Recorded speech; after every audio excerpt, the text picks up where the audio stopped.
Hello everyone, welcome to Kalpa Kendra Tarot. So I ended up taking a long break. It wasn't so long, but then relatively a longer break. And I did not upload video for a few weeks now. A few weeks or 1 week, I don't know. I think more than 10 days. So what was happening is that a lot of things came up, and I always kept thinking that after this I'm gonna upload a video, after that I'm gonna upload a video, but then it happened so that I ended up not uploading or not being able to film for a long time. So that's what kept me busy, but that's not what kept me busy, but that's what was happening at my end. Also, to all the people who have recently subscribed to my channel, welcome. And the people who have left such kind and sweet comments on my videos, really, I mean, I go through these comments feeling like, wow, I mean, it was fine. It was really a good decision opening this channel. Okay, so I'm fairly like this, I'm new at this, and this channel has just started its journey. So it means a lot whenever somebody, a lot of times it happens so that when I'm doing a reading, the message that I'm delivering is, the nature of the message is such, or the energy of uh, the circumstances that I feel the person being in, the person that I'm reading for, it's collective energy, but still at the end of it we have people, right? So the person that I'm feeling, that I'm reading for, I end up feeling their situations in a way that it kind of, it feels like I kind of cannot tell them that after reading, I can't tell them that I hope you like this video and subscribe to my channel. I somehow I can't get it out of me, because I feel like it has to be a result of my hard work, and if the content is good, then it will happen. So I honestly, sometimes situation is such, and the nature of my job is such, that I can't tell people, or it doesn't come out of me. But I feel extremely grateful whenever any of you like support me with a like, subscription, whatever. I mean, whatever comes from you, a comment, it really makes me feel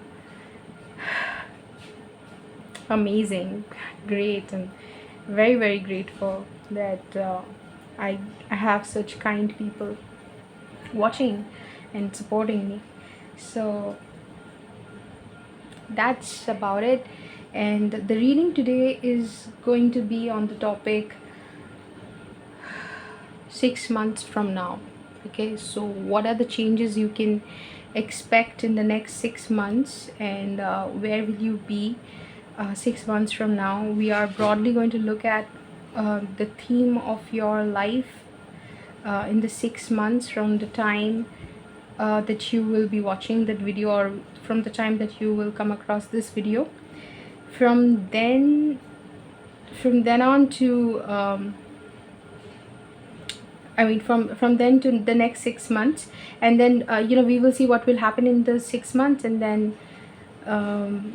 what will happen once the 6 months is over. What sort of changes will come upon you? So that is something that I'm going to look at. Let's see what comes in the reading. I have prepared 4 piles for you to choose from. Feel free to pause the video and select a pile that you feel most drawn to. If you feel drawn to more than one pile, know that it will have messages for you.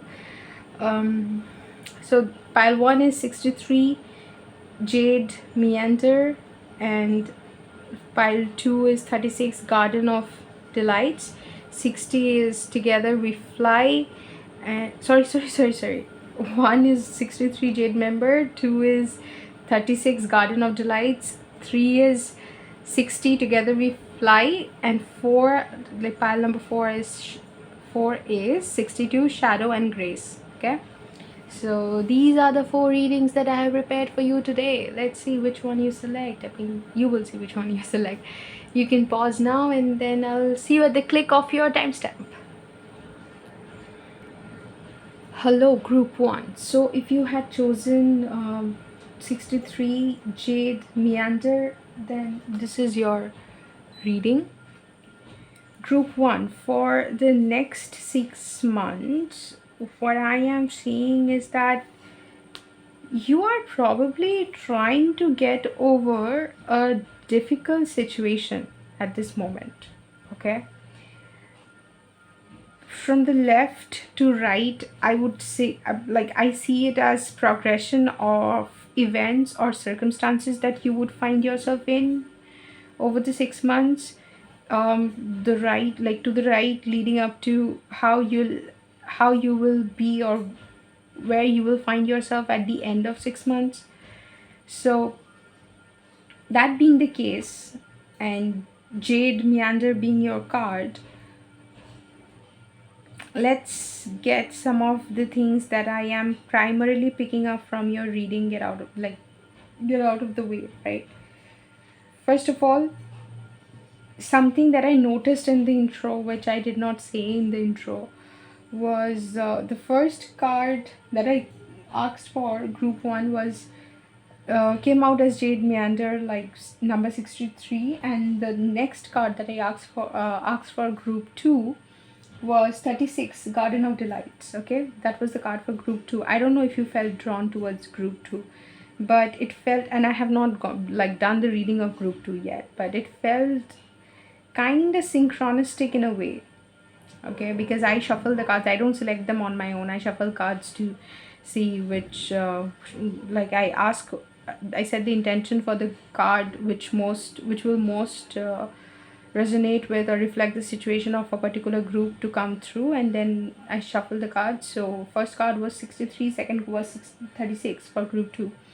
So it could be so that your story is leading up to group 2.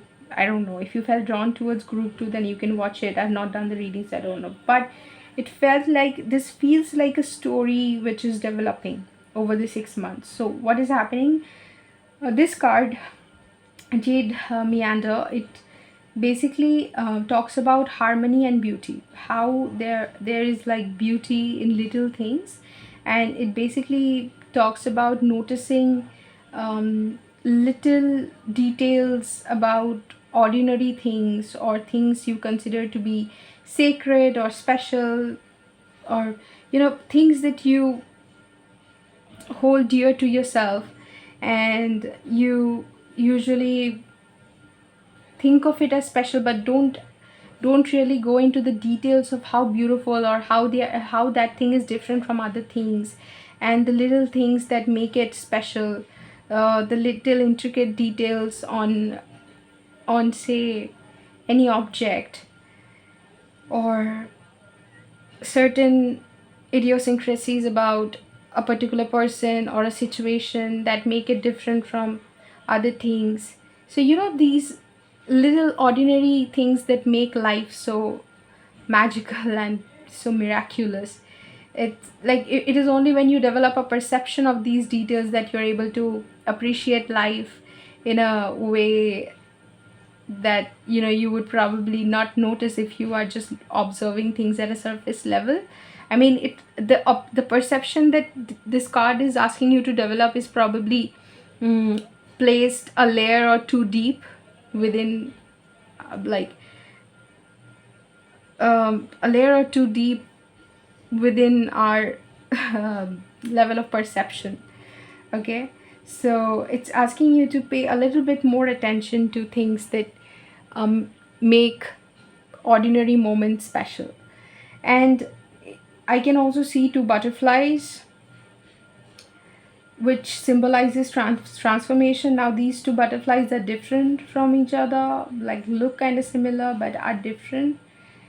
Oh no, they are probably the same butterfly, just in different poses. Okay, but it gave me an illusion of them being same butterfly, or yeah, same kind of butterfly.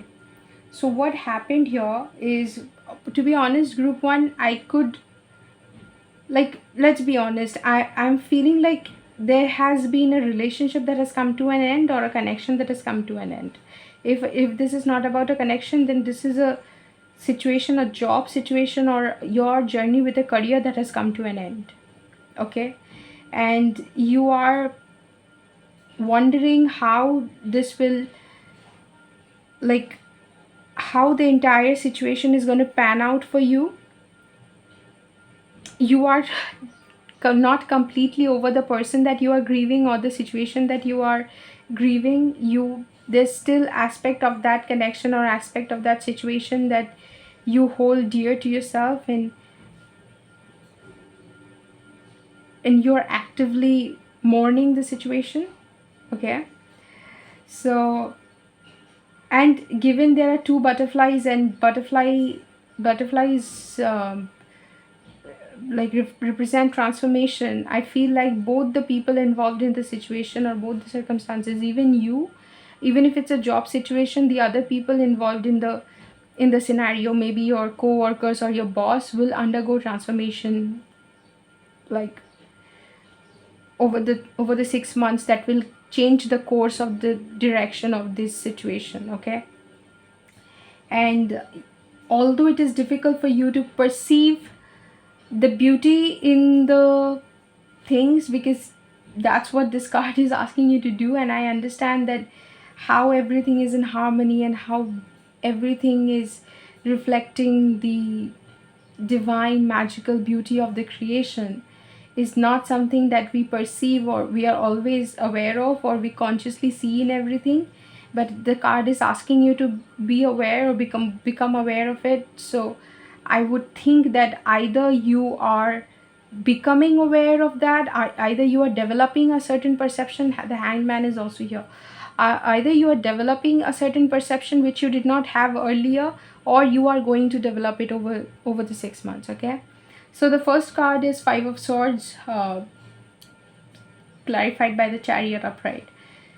So a situation that involved conflict, that required you to spend a lot of mental energy, and which you have deliberated on, um, with a lot of people. Say you either got into arguments with others about this, or you were mentally arguing with each other, like not either each other, like mentally arguing with yourself, like your inner voice got into an argument. Wait a second,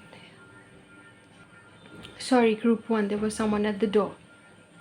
So you had to resolve, or there was an inner dialogue with which you had to argue or deliberate in order to resolve a situation in your head. Whatever it was, the stress was mental. Either you had a fallout with a person, or you were actively arguing with a person, or the arguments and the deliberation that happened could just be happening inside your head because of a situation. Like you were like, what should I do in this situation? Should I go ahead and walk out of it, or should I stay in it? Should I say this to this person, or should I not? Should I hold it inside?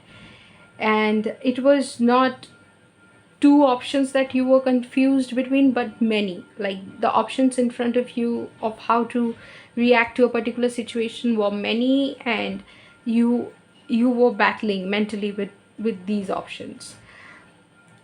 Finally, with the Chariot, I mean, when if you are in the Five of Swords energy, what happens is that the progress, I mean, even if you make progress, it's that much, like it doesn't make sense, because you are really not choosing something actively. This is more like, if progress is made, or if you move in the Five of Swords sort of situation, you're moving like it will be like destiny leading you by the hand, because in this energy of Five of Swords, in this energy of mental conflict, there's not much you can do in terms of movement. But what it feels like is that this situation that you were in, you will move out of. This could be the energy that you experience in the beginning of the 6 months journey, or this could be the energy that you are in right now, that you are trying to actively move out of this energy of mental conflict.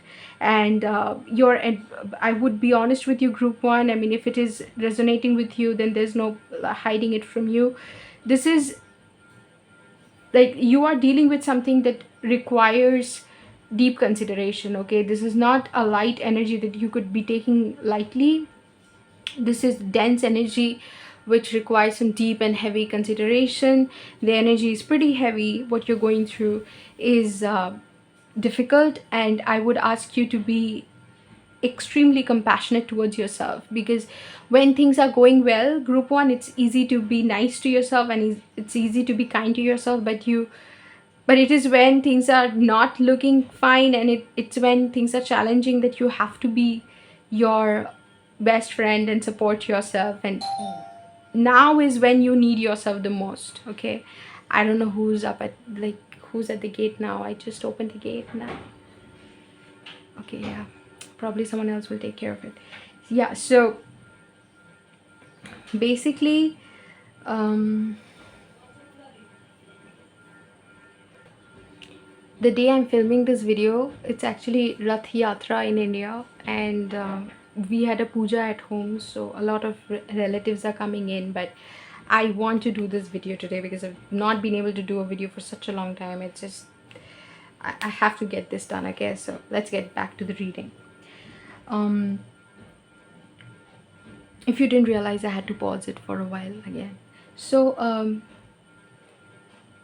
you are moving out of this energy, and this could be the thing that is happening in the, like, either it's happening now or in the very first month. Like, if I see it as a 6 months period, how many cards do I have? 1 2 3 4 5. Okay, I've got 5 cards, but this could be happening in the beginning of that 6 months period. Okay, and this Jade Meander card also talks about remembering the feeling. Like, once you have a feeling of how sacred and beautiful, or how magical, how unique and miraculous something is, and you associate that feeling of beauty, harmony, magic with something, say a musical note, or just the beauty in a situation or an object, and you have a feeling, you would be able to understand, right? It's a feeling. Like, once you are able to perceive something in its entirety or in its totality and appreciate its beauty, it it evokes a feeling in you, and this card is asking you to remember that feeling, and connect with that feeling, or remind yourself of that feeling anytime you feel like you are experiencing something, like something that's making you sad, or something that you're not enjoying, or in a difficult time. It is asking you to remember that feeling. Okay, so somehow I feel like the energy of the reading is such that you are going through a very difficult phase, and you are constantly reminding yourself of all that is beautiful and all that is magical, and convincing yourself that there is something in this situation, something that you are not able to perceive at the moment, that will turn in your favor, and everything will change, and you don't know what that is, but it will come, and you can sense that it will come. You are hoping, and you're not only hoping but actively collaborating with the universe to bring you instances that reinforce your belief in the creation. Okay, and you are seeking the magic by trying to seek the magic in things. Okay, or no, sorry. Sorry, what did I say? You're seeking the magic by trying to actively, like, actively like, identify the magic in things.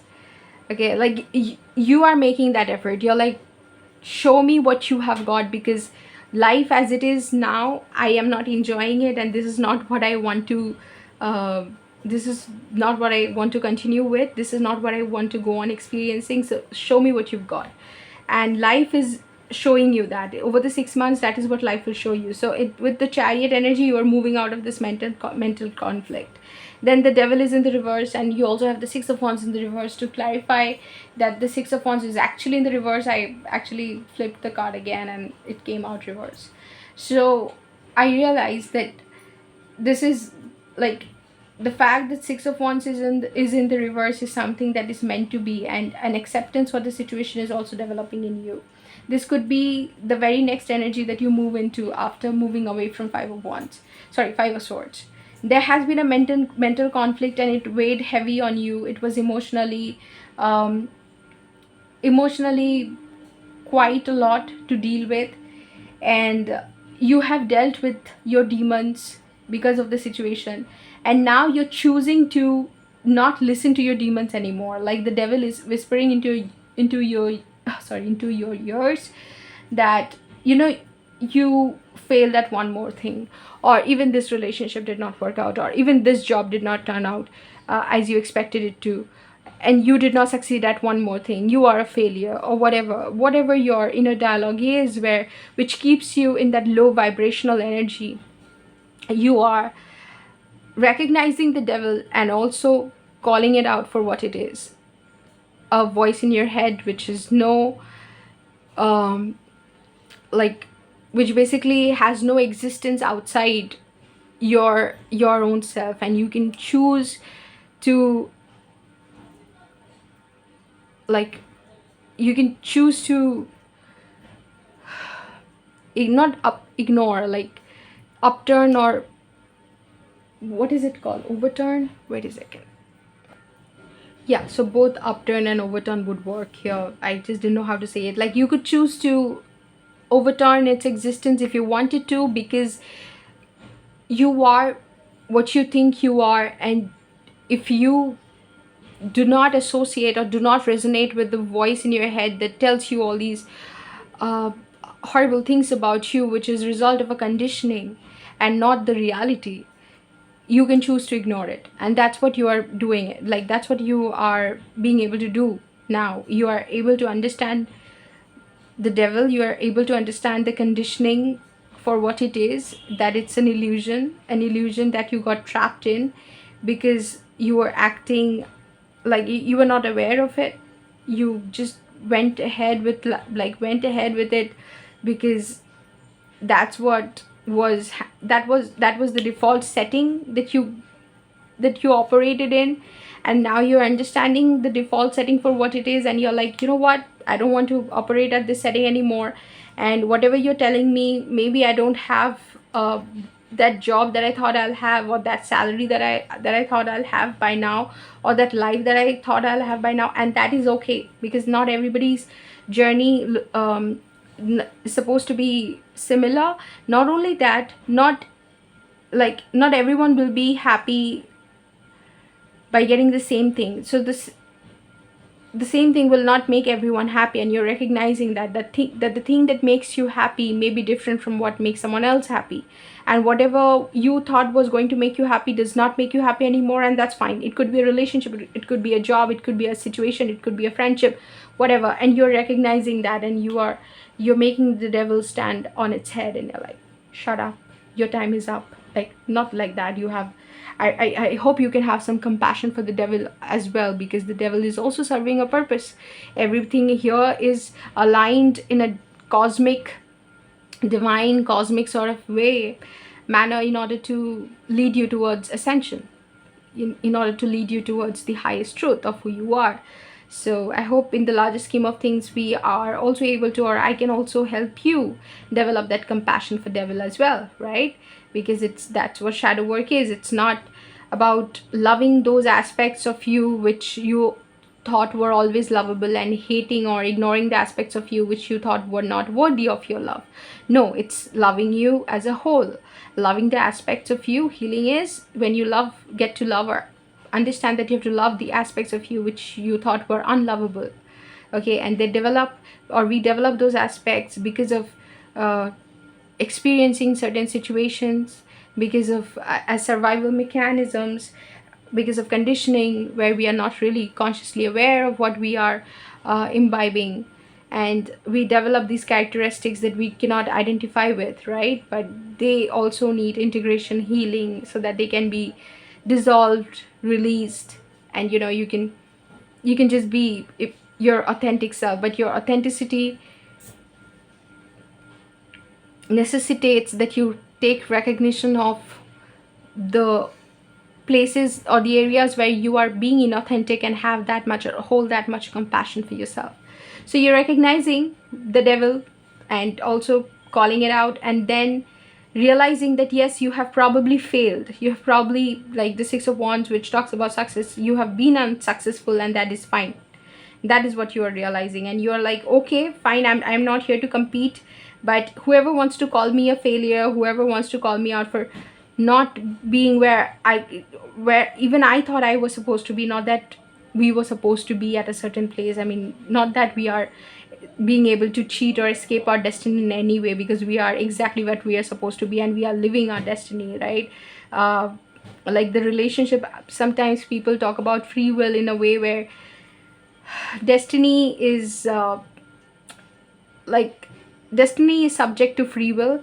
But I will tell you this, after practicing astrology for so long, I realized that destiny is, like, this is my personal interpretation. Obviously truth, like spiritual truth, is subject to your own subjective interpretation at all times, because your truth will depend on your level of consciousness, and as your level of consciousness upgrades, your understanding of the truth will upgrade. So what I'm telling you now, I may not agree with 2 years later myself, but right now my understanding is, after practicing astrology for 10 years, I have realized that destiny depends on free will 100%, but there's something called divine timing. And the way destiny operates is that you cannot put it off for too long, because destiny, it's a big word. If it's destined to be, if it's in destiny, you will come into alignment with it. Like in divine timing, you will obviously come into alignment with it. Destiny will play its course, okay? So that's the thing about destiny. People talk about destiny as if it's acting separately, and you are acting separately, as if free will and destiny are supposed to be two different things, but it's not. It's really, it acts in a very synchronistic way, okay? So you are understanding that whatever people thought of you, or wherever they thought that you should be, that's fine, you are not there, and that's okay. This unsuccessful episode that you are dealing with, you're okay with, okay? And then you're moving into the Hanged Man reversed and Two of Swords reversed, just after standing in support of yourself, and giving yourself the love and the compassion that you need in order to overcome a situation like this. You're moving into a phase where you really don't know who you are, and you have not figured out yet what exactly. These 6 months, I can tell you, group one, is the time of intense growth for you. I hope you get the rest that you need, and take care of yourself in any way that you have to, and do whatever is necessary for you to feel good and feel grounded, because internally and mentally, spiritually, you will be going through a lot. There's a lot of upgrades coming for you.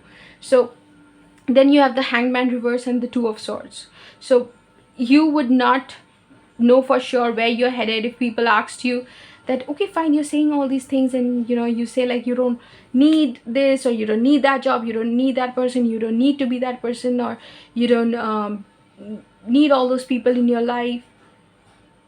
That's great, but what do you need? Like, what do you want? Where are you headed? And you would not have an answer. You would be confused about that. You are like, you have a perspective of things which is extremely clear and extremely confusing at the same time.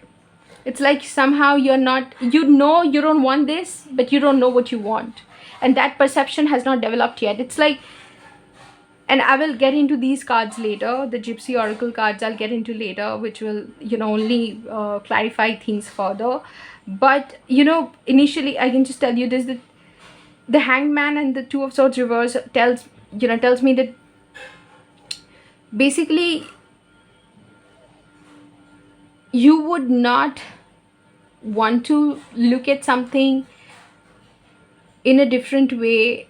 Like, okay, not that you would not want to look at something in a different way, it's just that it will be so confusing. There will be a part of you which will feel exhausted, and a part of you extremely excited for what lies ahead.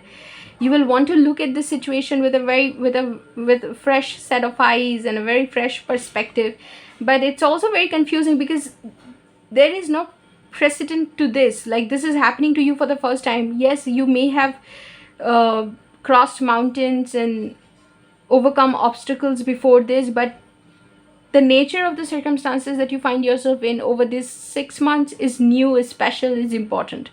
If you're being led to this reading, I think you're being led to this reading for a reason. It's important, okay? And after that, so it's very confusing, it's a gray area, you don't know what you're becoming. But what are you becoming, where are you headed? And it's so close. Like, I'm sure if you're very excited about the next chapter of your life, I totally understand why, because just the next card is the Empress, clarified by Six of Cups upright and Seven of Wands upright. So you're becoming the Empress, okay? You're being able to see the full potential of you. Empress is considered to be all the queens, the Queen of Cups, Queen of Swords, Queen of Wands, and what else is there? Sword, Wands, Cups, and what is there? Pentacles. So sorry. Yeah, so all the four queens together. So you are being able to find within yourself the energy of the entire creation. You're like the seed of the entire creation is within me. And that is how you are awakening to your own power. Like, you are, for the first time, I don't think you are being able to grasp in the entirety. This will probably come later, much later, maybe. I don't know if you felt drawn towards group 2, watch group. I don't know, like, I have not done the reading for group 2, but it felt so strange that first card was 63 and then it's 36. It's in front of me, group 2's card, and I'll just show you, like, this is the card, and that's what I'm talking about, 36, 63. So that's what I mean. This is not the chapter where you understand the full extent of your power, but you still are able to recognize yourself as the Empress that you are. You are able to recognize within yourself the potential to channel the four queens, okay? It's like you are the best person who can guide you in terms of, say, wisdom intellectually, emotionally, like emotional intelligence, actions that you need to take, and also the abundance that you need to create. Everything you can do and you don't need anybody. And for the first time, you're realizing that you are all you need, just you. And then what will happen, I'm understanding this, and just as you realize this power within yourself and you get a glimpse of who you are becoming absolutely defensive of letting anyone else in, and you're not willing to entertain the idea of love. You might get into that energy, you know, after a breakup or after a very heavy episode, how people feel like, I don't want to get into another relationship, or I don't need anything. I need myself. If I have myself, I have everything. You know, that's the energy that you're getting into, that's the energy that you're in. So that's why the Empress is being clarified by Six of Cups and Seven of Wands reversed. It's like Six of Cups is the card. It's also called soulmate card. So it's like you're resisting all possible ways in which you might have to depend on anyone else, or your source of happiness could be externalized, or any more problems come into your life. Because you see, relationship, not that they ask a lot out of you in terms of responsibility, but they are also like, emotionally you have to depend on someone else, and they kind of make you emotionally dependent. A codependency is coming into my mind. So, you know, you might have emerged out of a codependent relationship where either you had codependency or the person showed codependency which you mirrored, like whatever. Maybe you like came out of a codependent dynamics and you're like, I don't want to get into this anymore. And this makes sense why you are so defensive about the Six of Cups. Like, even a soulmate coming in, you're like, no.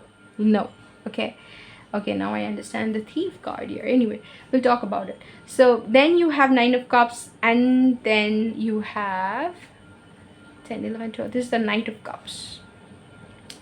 Then you're realizing that your dream, your wish fulfillment, and this could also be a job situation, in the sense that not this, that the Empress and the Six of Cups and Seven of Wands scenario could be a job situation where you're realizing what you're capable of and you refuse to sell yourself short, in the sense that you don't want to like, no matter how lucrative something looks for you and how great and uh, how friendly a job situation or a job environment looks, you are like very particular about where you invest your energy, and you're very suspicious, and you don't want to get involved in another job. You want to find out, like, you want to, this is a phase where you're finding out what you want to do, and you are gearing yourself up for that thing. Like, you're realizing that I don't want to do something that I have been doing, or something that was able to keep me in this energy, because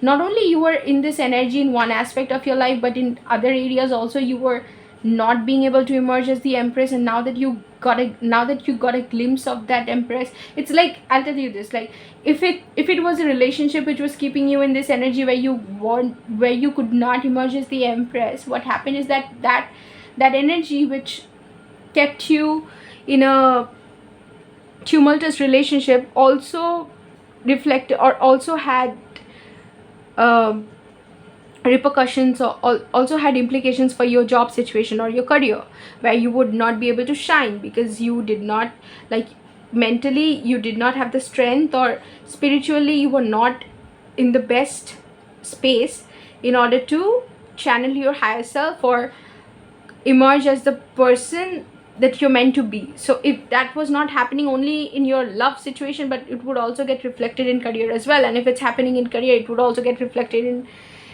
in job as, sorry, reflected in love situation or relationship as well. Why? Because it's you, the core. If the core is experiencing something challenging, or something, or like at the core of you, if you are experiencing a challenging circumstances, then all areas of your life will get affected. And so if you are now emerging as the Empress, the demand that you are putting forth in terms of recognizing your power and asking things that are deserving of your energy, not only in terms of love but in terms of everything, even in career, you're making these choices and you're like, I am not going to settle for something which is not aligned with my purpose, or which is not aligned with who I am, or which does not bring out the best in me or the best work in me, or does not make, or does not create that opportunity for me to deliver to the world what I have come to give to the world. Okay, you are coming in full force Empress power, but at this stage you're getting a glimpse of it, and that's why you're so uncomfortable with the energy and you don't know how to channel it, what to do with it. Okay, but this might overlap because the Two of Swords and the confusing situation is overlapping with this situation where you're realizing how powerful you are, and you are trying to like moving into a phase where you want to be very independent, where you're like, I don't want anybody's interference, because you see, hyper independence is also a trauma response. So after dealing with all this, and given I'm reading for only a 6 months period, which is a relatively short period, no matter how it looks to you or to anybody, it's relatively, like, in the larger scheme of things, 6 months is nothing. So in order to channel all this in a period of 6 months is a lot.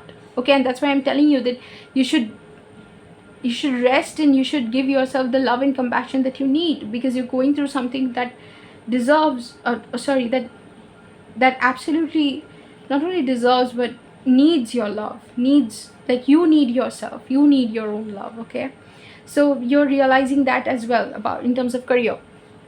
Also so it in terms of Nine of Cups clarified by the Knight of Cups, and it's called initiate. So basically you would realize at some point at the end, towards the end of 6 months, your dreams and what all you need. And again, you would not want to associate yourself with a loving energy, or you would not want to see yourself as somebody who's waiting for someone, but you would eventually realize towards the end of 6 months that you are indeed waiting for somebody that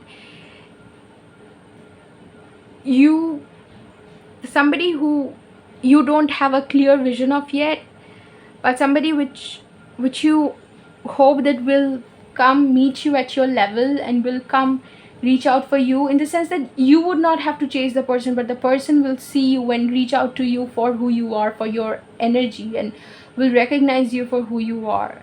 If it's the ex that we are considering, or if it was if it is a situation where um you are ending a relationship in the beginning of 6 months, then towards the end of 6 months you could expect a communication from your ex, because some of the cards that were coming out were letter, messenger, but the way those cards were coming out were, I did not think that I was not sure if I should be taking those cards, so I kept them back in the deck, and scholar came out. So you could be you could expect a communication from this person that you, or from your boss, or whatever situation, from the job situation that you moved away from, or you ended. You could expect a communication, and you would realize that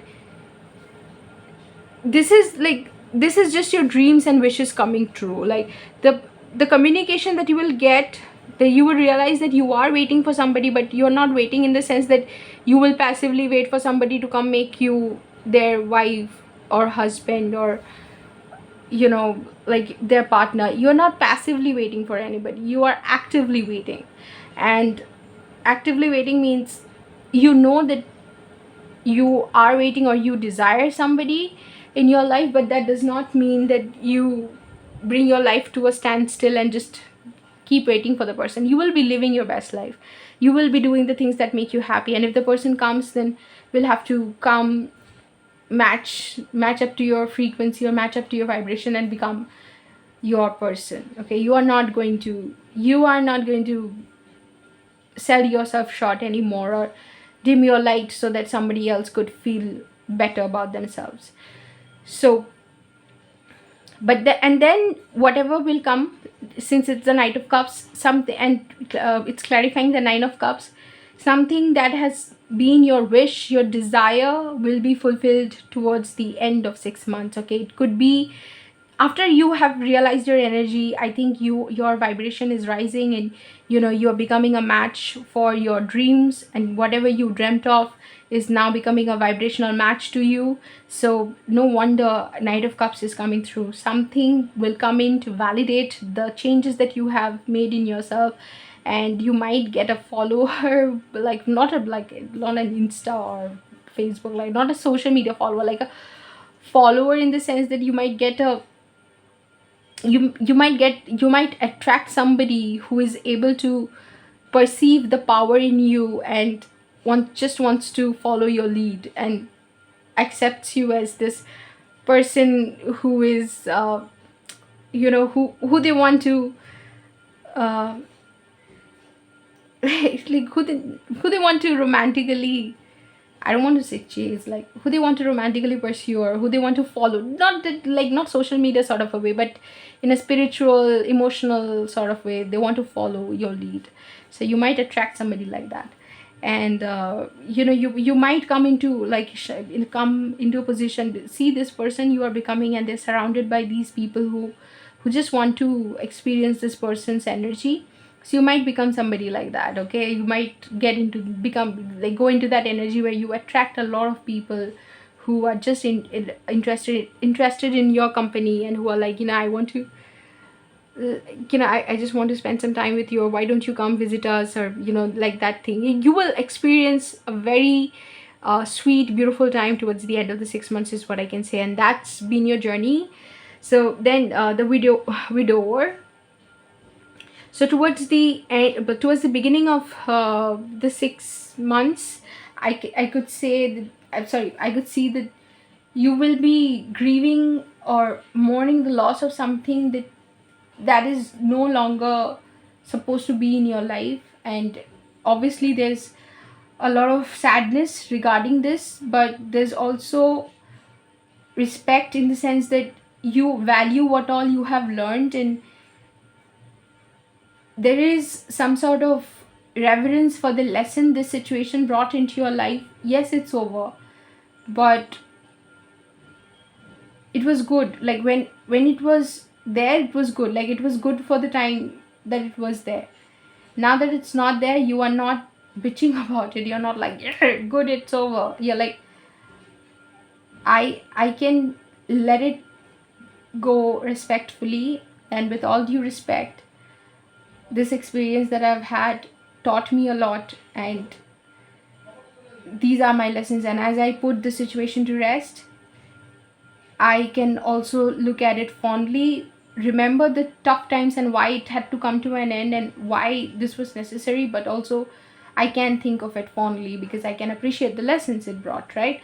Then you become that young woman who is in that malleable energy where you don't know where you're going or where you're headed, but there's like so much potential for growth. It's like a there's an entire life ahead of you, and it just dawns upon you that there's an entire life like ahead of me, and I can do whatever, be whatever.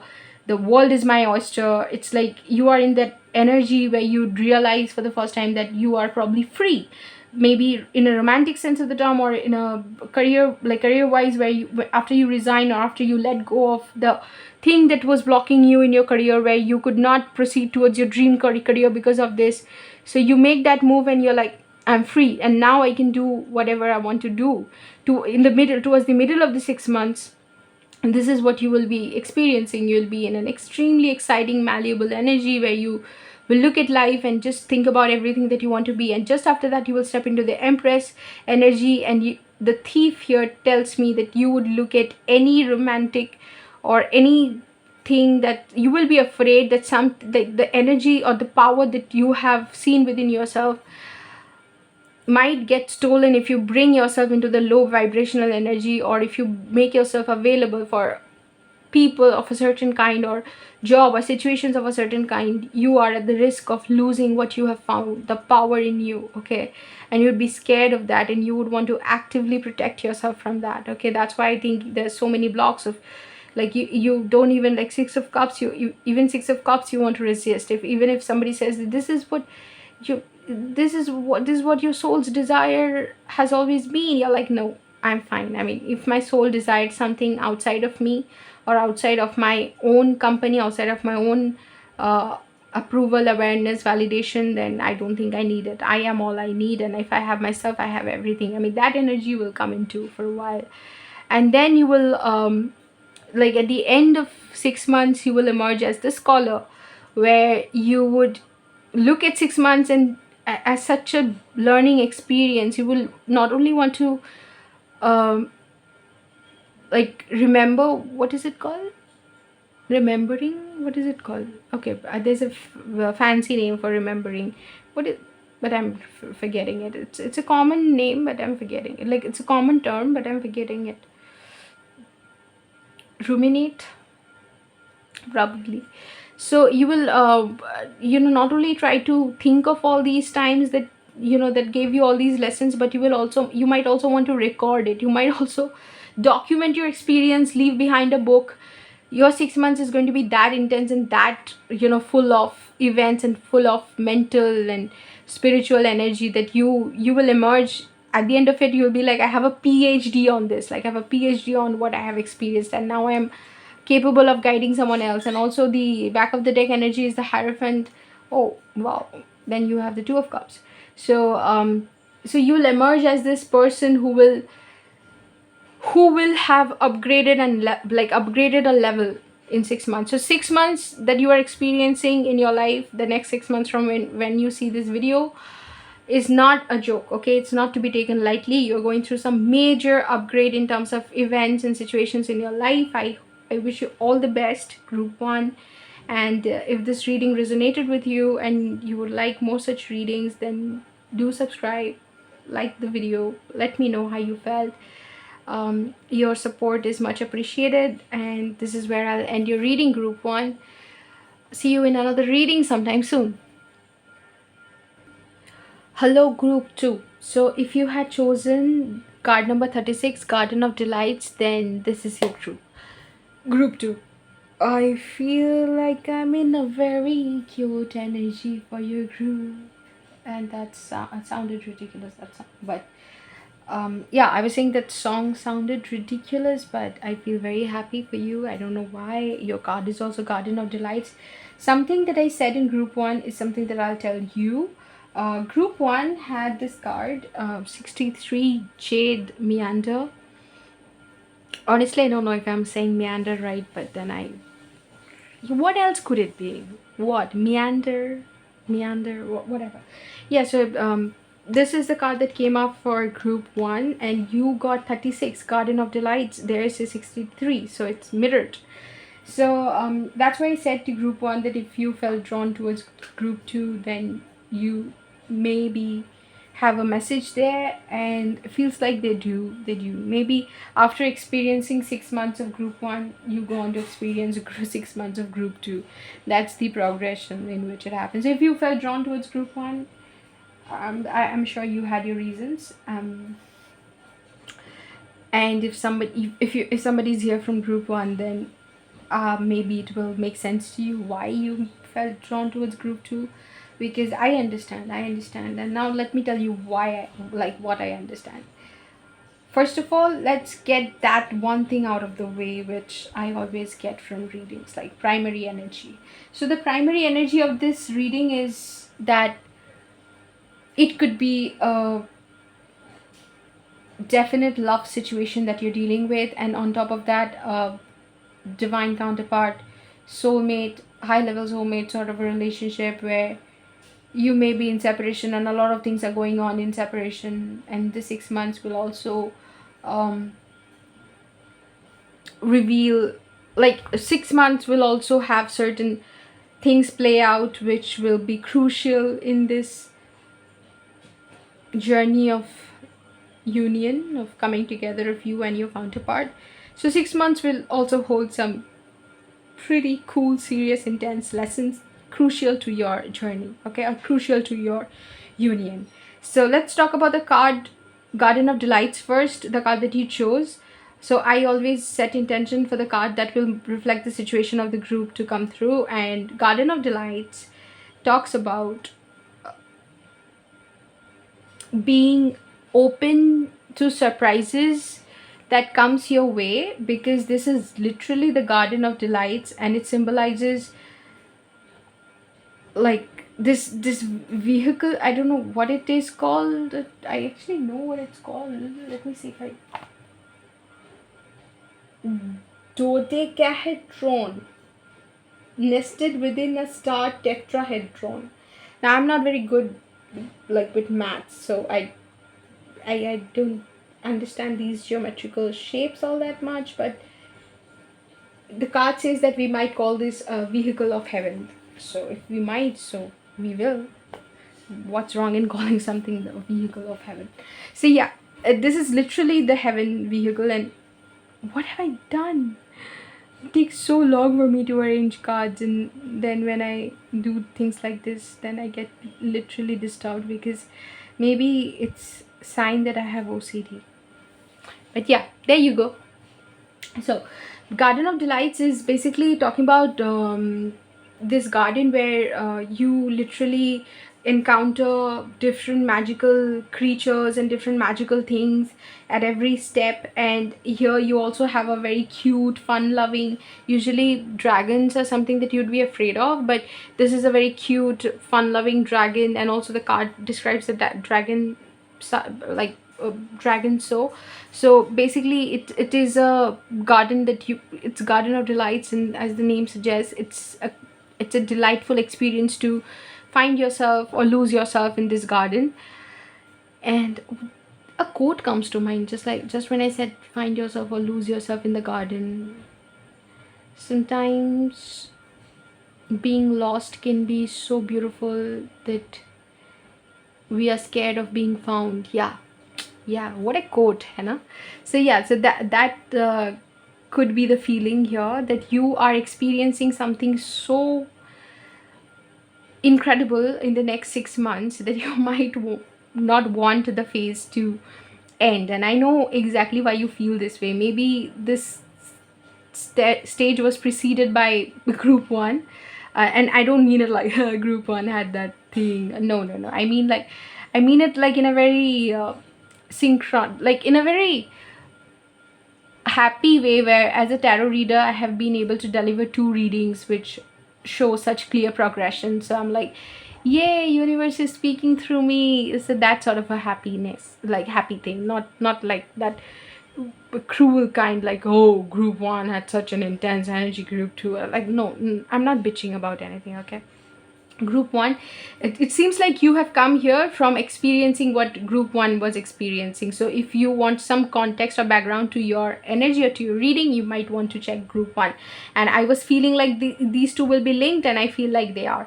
So I understand that you moving into the garden of delights, or you not wanting this period to end, really depend, like, is really founded upon the fact that you dealt with some very heavy energy before moving into this energy. Maybe before stepping into this energy, you had been through a period where you were not able to get a single work done or get anything done, because everything literally was so difficult for you, because you were in that passive energy where you just had to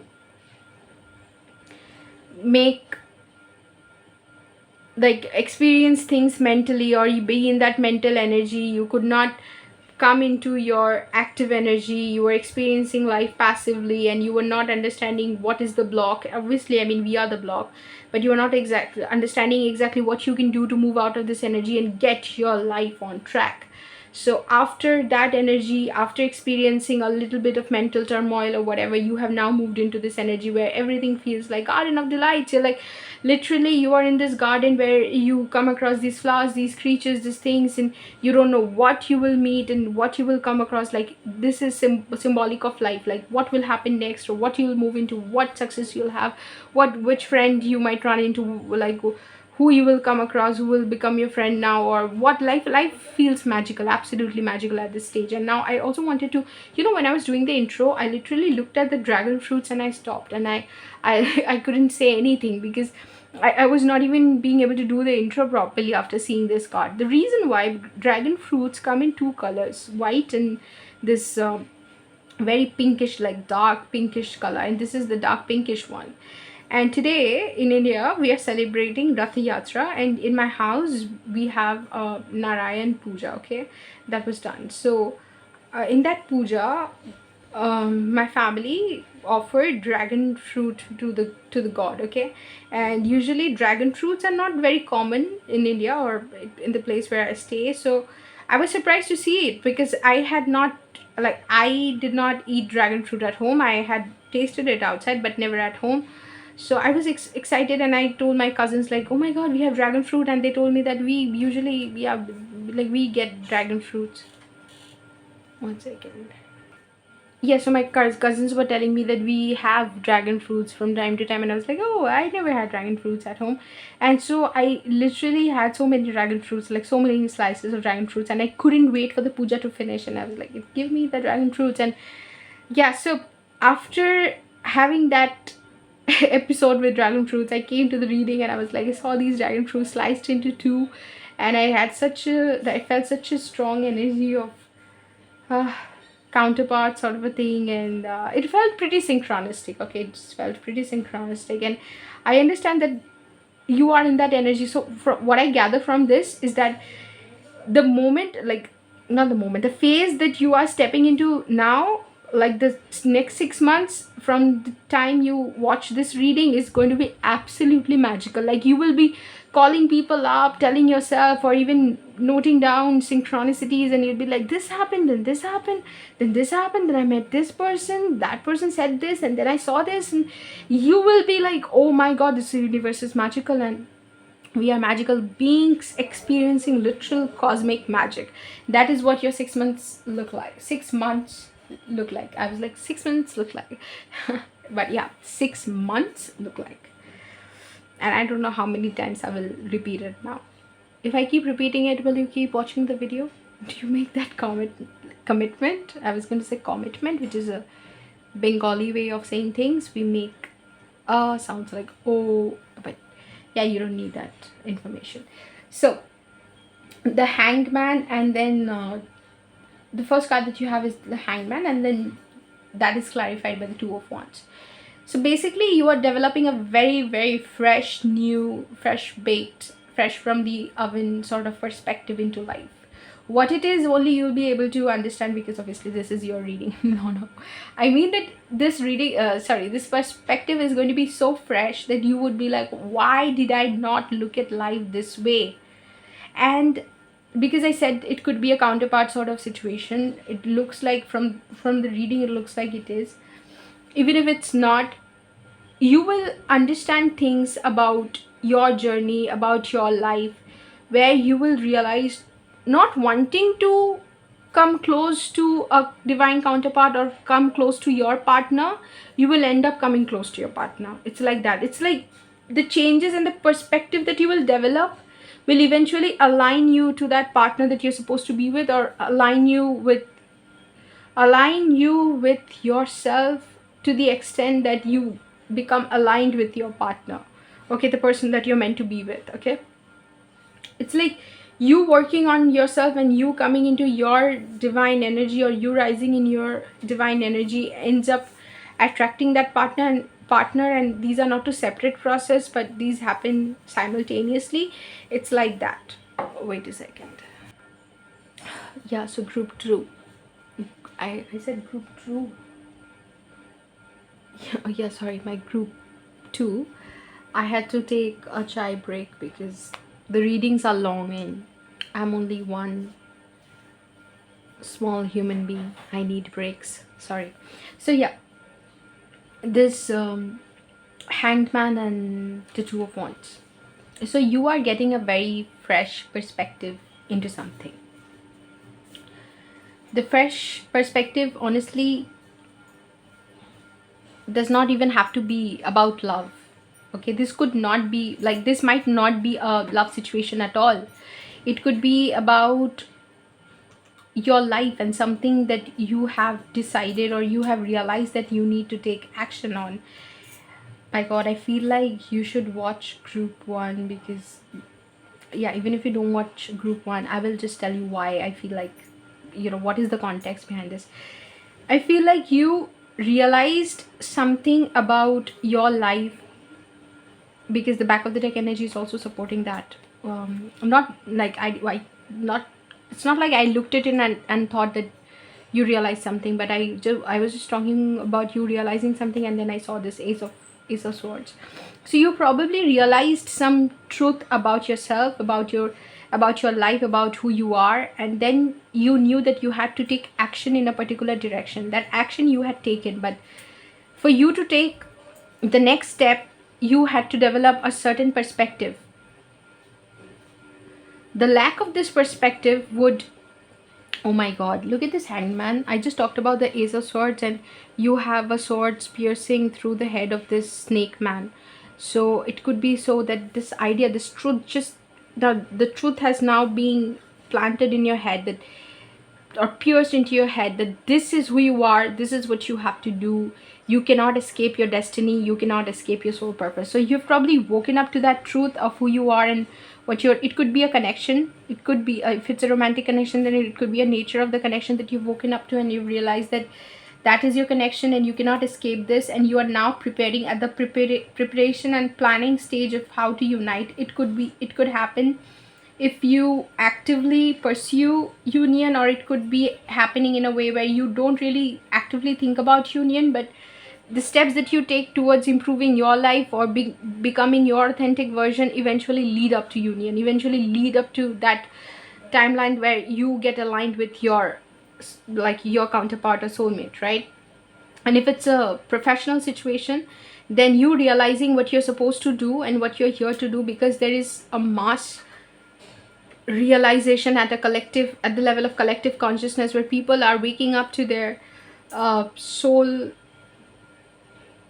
mission, okay, soul purpose, and they are realizing spiritual awakening. Obviously mass awakening is happening, and even people who qualify for a future awakening and are not like going through spiritual awakening at the moment, are realizing bits and pieces about their spiritual truth like never before. Just the energy of earth is such, the ascension codes and the way the energy of the earth is changing, and the way things, like the way we are heading towards ascension, the way the ascension codes are being downloaded by so many people who are going through spiritual awakening, the energy and the vibration of the earth is changing, and people are waking up to spiritual truth. Even the people who are not particularly on a spiritual path can sense something happening. Okay, so you may be waking up to the realization of what you have come here to do, and not, you might have woken up like this has already happened, and at this stage you are planning. Okay, and with this fresh perspective, it now becomes all the more easier for you to plan, and this fresh perspective was necessary for you to take the next step, or do the planning, or do the preparation that was crucial for this stage, this stage that you're in. This is how you're starting your 6 month, like for starting that 6 months period.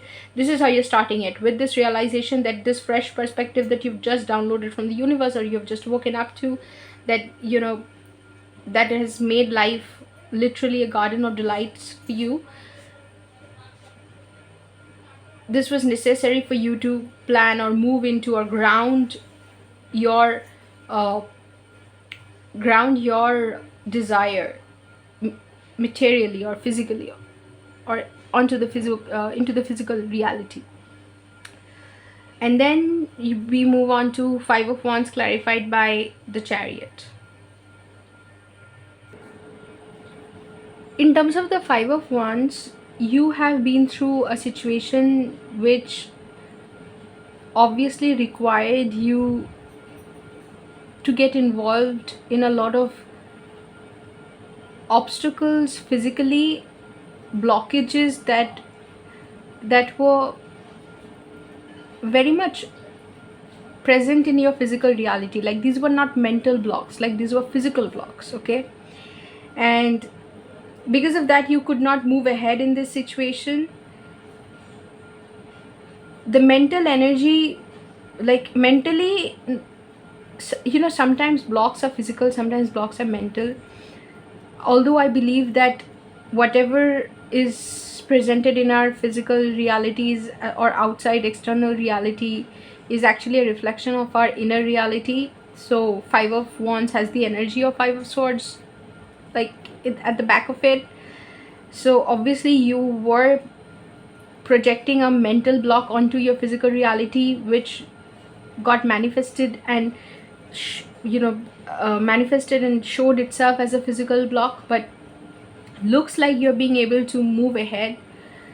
And the reason I went into this explanation, usually this explanation is not a common explanation. The reason, or the very fact that I went into this explanation, makes me think that you're now realizing that the physical block that you had in going ahead with your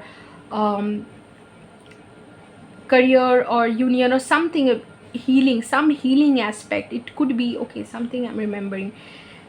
Sometimes we have abundance blocks, or abundance blocks, or certain blocks associated with certain conceptions which we imbibe as a part of our conditioning, and then they tend to control us subconsciously, and we don't even realize that it is happening.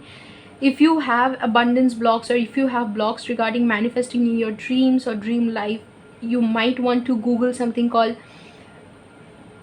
mirror exercise for abundance block. Okay, mirror exercise for abundance block, and see the articles that come up. You might want to look at the first, second or third search results. I mean, they will deliver the information that is necessary to come to you. So it's coming to my mind that I had a block like that, and I had a very poor relationship with abundance. Maybe at some level I still do, but it's clearing up and I understand. And just as the energy started clearing up, I understood that the block that I had manifested physically because it was a mental and internal and subconscious block, which was getting projected onto my external reality. So you will develop this understanding, and when you develop this understanding, this looks like an animal with a human head. So you will realize the strange nature of this reality and how it is a projection of our inner reality, and pigs literally fly in this reality, and you will understand that none of it, this is real. Reality is completely malleable, and reality is what you make of it. And you would understand that you'd be able to tame at this card. Somehow it's Five of Wands, talks about challenges, obstacles, but it reminds me of the Strength card. So you would, developing the strength by, empowered by this idea, you would then be able to move ahead. And that's why I said that, you know, you look at group 1, because so many cards got repeated from group 1. Group 1 literally had Five of Swords being clarified by the Chariot. You have Five of Wands being clarified by the Chariot.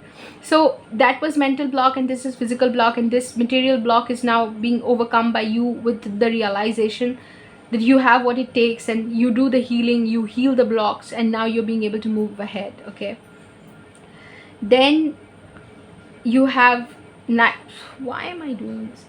Then you have Nine of Cups clarified by Death, and Two of Cups. So one thing I can say about this section is that this is a very strange thing that happened, which reminded me of something very, very specific. Okay, now after Nine of Cups, Death had come out reversed, and as it happens, like when I get a reversed card, I flip it again to see if it is reversed or upright. And then I did that, so Death came upright, and then I felt like I had not flipped it properly, so I flipped again, and then Death came reversed. And then I flipped again, and then Death came upright, and then I flipped again, and it was reversed. And then I was like, oh my god, what is happening? Just tell me, if it's supposed to be reversed, please give it reversed, and if it's supposed to be upright, please give it upright. You know, anyway, whatever it is, I will take it. Like whatever I get this time, I'll take it as that. And I flipped it, and it came upright, like upright reverse, upright reverse, upright reverse. And I was like, what is this? And when it came out upright, it also came out with Two of Cups. And I was like, this cannot be a coincidence, there is something happening here. And then I was shuffling the Gypsy Oracle cards, and for this part, you got the Despair.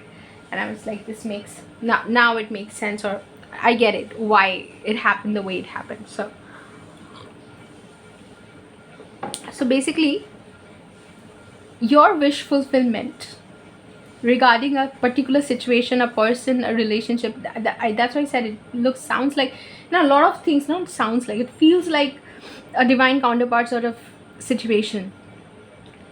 Your wish fulfillment was the end to a particular situation being what it is. You wanted transformation of a particular situation. Okay, like you want to put an end to, if you're going through separation, put an end to separation. If your counterpart is with someone else, put an end to that situation. Whatever is the block in your reality, and this is why, you know, things overlap. Like I'm doing a 6 months period thing, but one situation that I discuss here might, you know, discuss in the beginning might get overlapped with the situation I discuss just after that. Okay, because you don't have straight lines going over these situations. Like you don't have like, first this will happen, then this will happen. Obviously no, I mean, this will overlap. These feelings, the emotions that they evoke, you know, they are going to overlap.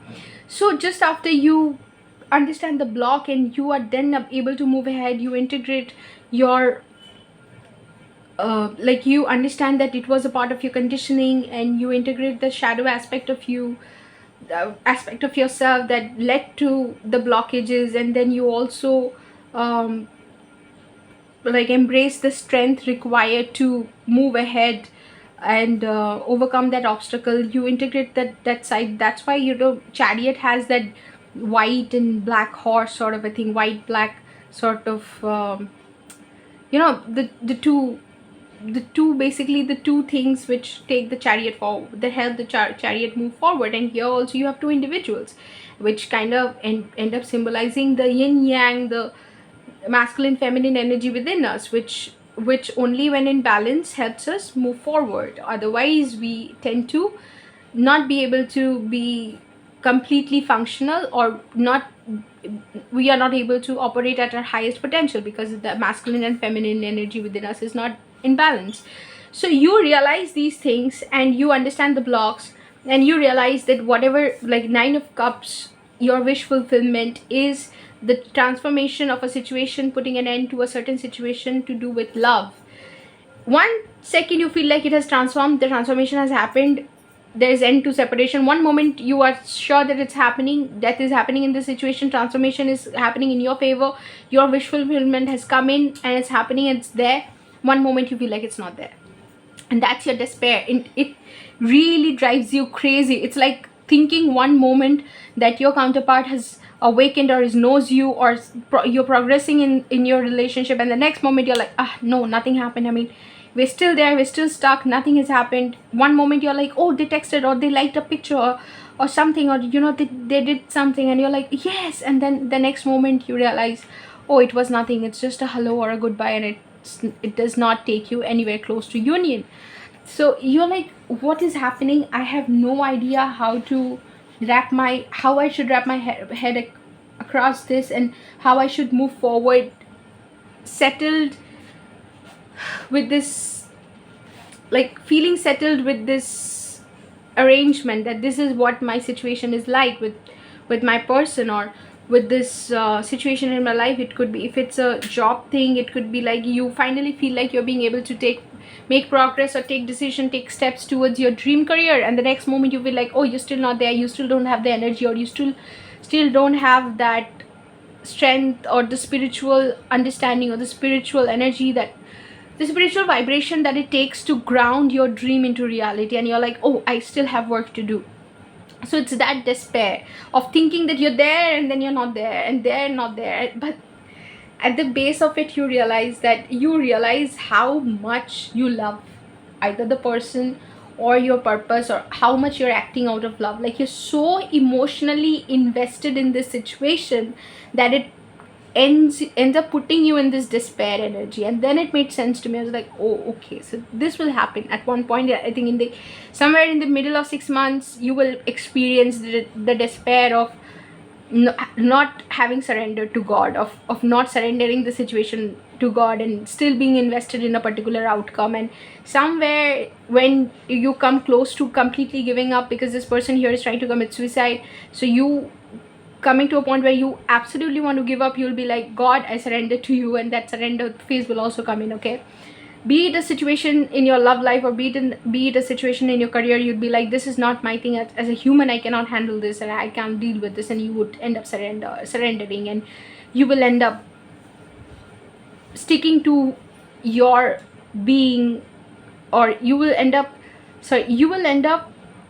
choosing to be what you are. That is a human being and not a human doing. So you would not think about, what do I need to do in order to change the situation or improve the situation. You would be like, you know what, I'm not a human doing, I'm a human being. I just need to be, and God will take care of the situation.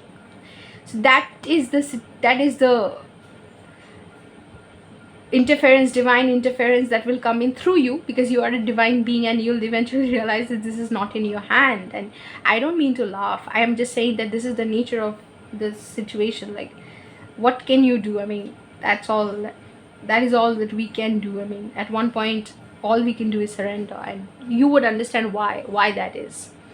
It reminds me of this quote from Gita, where Krishna says to Arjun that, Arjun, this is my message to you and all the humankind. Never think of the result, only your deed. For once you have done the best of what you can do, you have reached the extreme limit of what is humanly possible. You cannot go beyond. And since you cannot go beyond, what lies after is not for you to see or understand. Leave it to me. What has to be, will be. So this is a quote from Gita that I memorized as a kid, and that's pretty much the summary of Gita, where Krishna explains to Arjun that he has to surrender to the will of God, and that God will take care of the situation, and what has to be will be. Because Arjun was not understanding. You see, sometimes we think this phase of surrender is like a short, this realization that, oh, from tomorrow I would not have tea anymore, or from tomorrow I'm not gonna have cigarettes, and like I'm not gonna smoke anymore, or I'm gonna do it this way, or I'm gonna write, like I'm gonna journal every day, or I'm gonna start my book and I will be consistent. You think that the stage of surrendering to God is that one decision that you have to take? No, the stage of surrender is a long process. It happens gradually with realization of God. As you awaken to the understanding of what this creation is, who you are in the larger scheme of things, the understanding of God and divine, you end up surrendering. It's a thing that happens like gradually in process, and one day you will just realize that you're completely surrendered. So you will come into this this realization in waves and only gradually. So don't be hard on yourself. Like if you have felt like, if you've said like I'm completely surrendered, and then realize, oh, then you have not surrendered, like you're not completely surrendered, and you could always surrender a little more. Always surrender, always be ready to surrender that little more. Like make that little bit more of yourself available, or to surrender. Like surrender that little bit more as well. Like however much you're being able to understand that you need to surrender is because it's a long process. It's not an overnight process. Anybody telling you that it's an overnight process like taking a decision probably has not felt or experienced a connection or a situation like this, or does not understand entirely the concept of surrender. Not to belittle anybody, or not to say that anybody's understanding is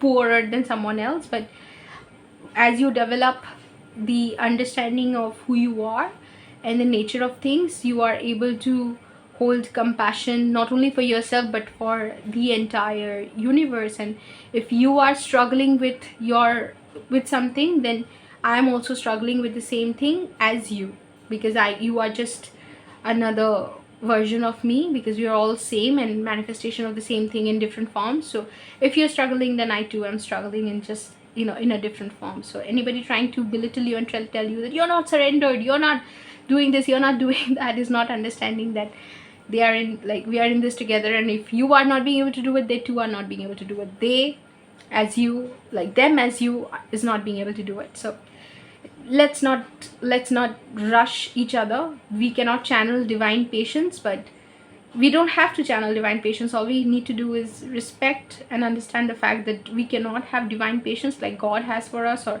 spirit guides, or the divine, the creation, universe, whatever has for us, because we are human beings, and we are limited by our conditioning, by time, and a lot of things which make it difficult for us to embody that sort of patience which God has. Like for lifetimes, God will wait for you to understand a lesson and master a lesson, master an area of life, and then move on to the next, and will not be angry with you like your parents or your peers, and be like, at this age why have you not done this, or you have repeated 5 lifetimes and you still don't understand this about love. God does not have that. God has the ultimate compassion for you, and God's like, take your time, there's no hurry. There is literally no hurry. You are where you're supposed to be. So yeah, that is what you might like. These are the things that you realize. This garden of delights is gonna have all these delightful, is going to bring all these delightful lessons for you. Okay, then you have 6 of Wands clarified by the 10 of Wands. You are able to understand, like either you will meet with some success over towards the end of 6 months. You might have an experience which literally establishes you as something, as like you might have an experience in your career, or you might have a breakthrough in your life, in your understanding, or a spiritual breakthrough where you develop an understanding, or you literally get awarded something, or you get a degree or something which feels like success, which adds to your material success. This is 6 of Wands. So it's very physical, very people getting to see. It's like a show is put up for everyone, and everybody claps and celebrates your success, sort of a thing. If it is not a material success that you're experiencing, chances of this being a material success is huge. Like this literally could be you getting a degree, a job, a promotion, something, okay, or getting recognized for something, where people literally come into the picture and celebrate your victory. This could be that. But if it is not that, then you are developing into a person who is embodying that energy of a winner, of a successful person, and people will literally look at you and appreciate the change and go like, oh wow, what have you become? I mean, who have you become? I mean, what's this energy? They'll be able to identify this boss babe energy, or you know, this tiger or lion energy in you, where you are a little intimidating and a little nonchalant and very settled, very calm, very composed, very I know where I'm headed sort of a sort of energy, and people are like, wow, okay. You will give that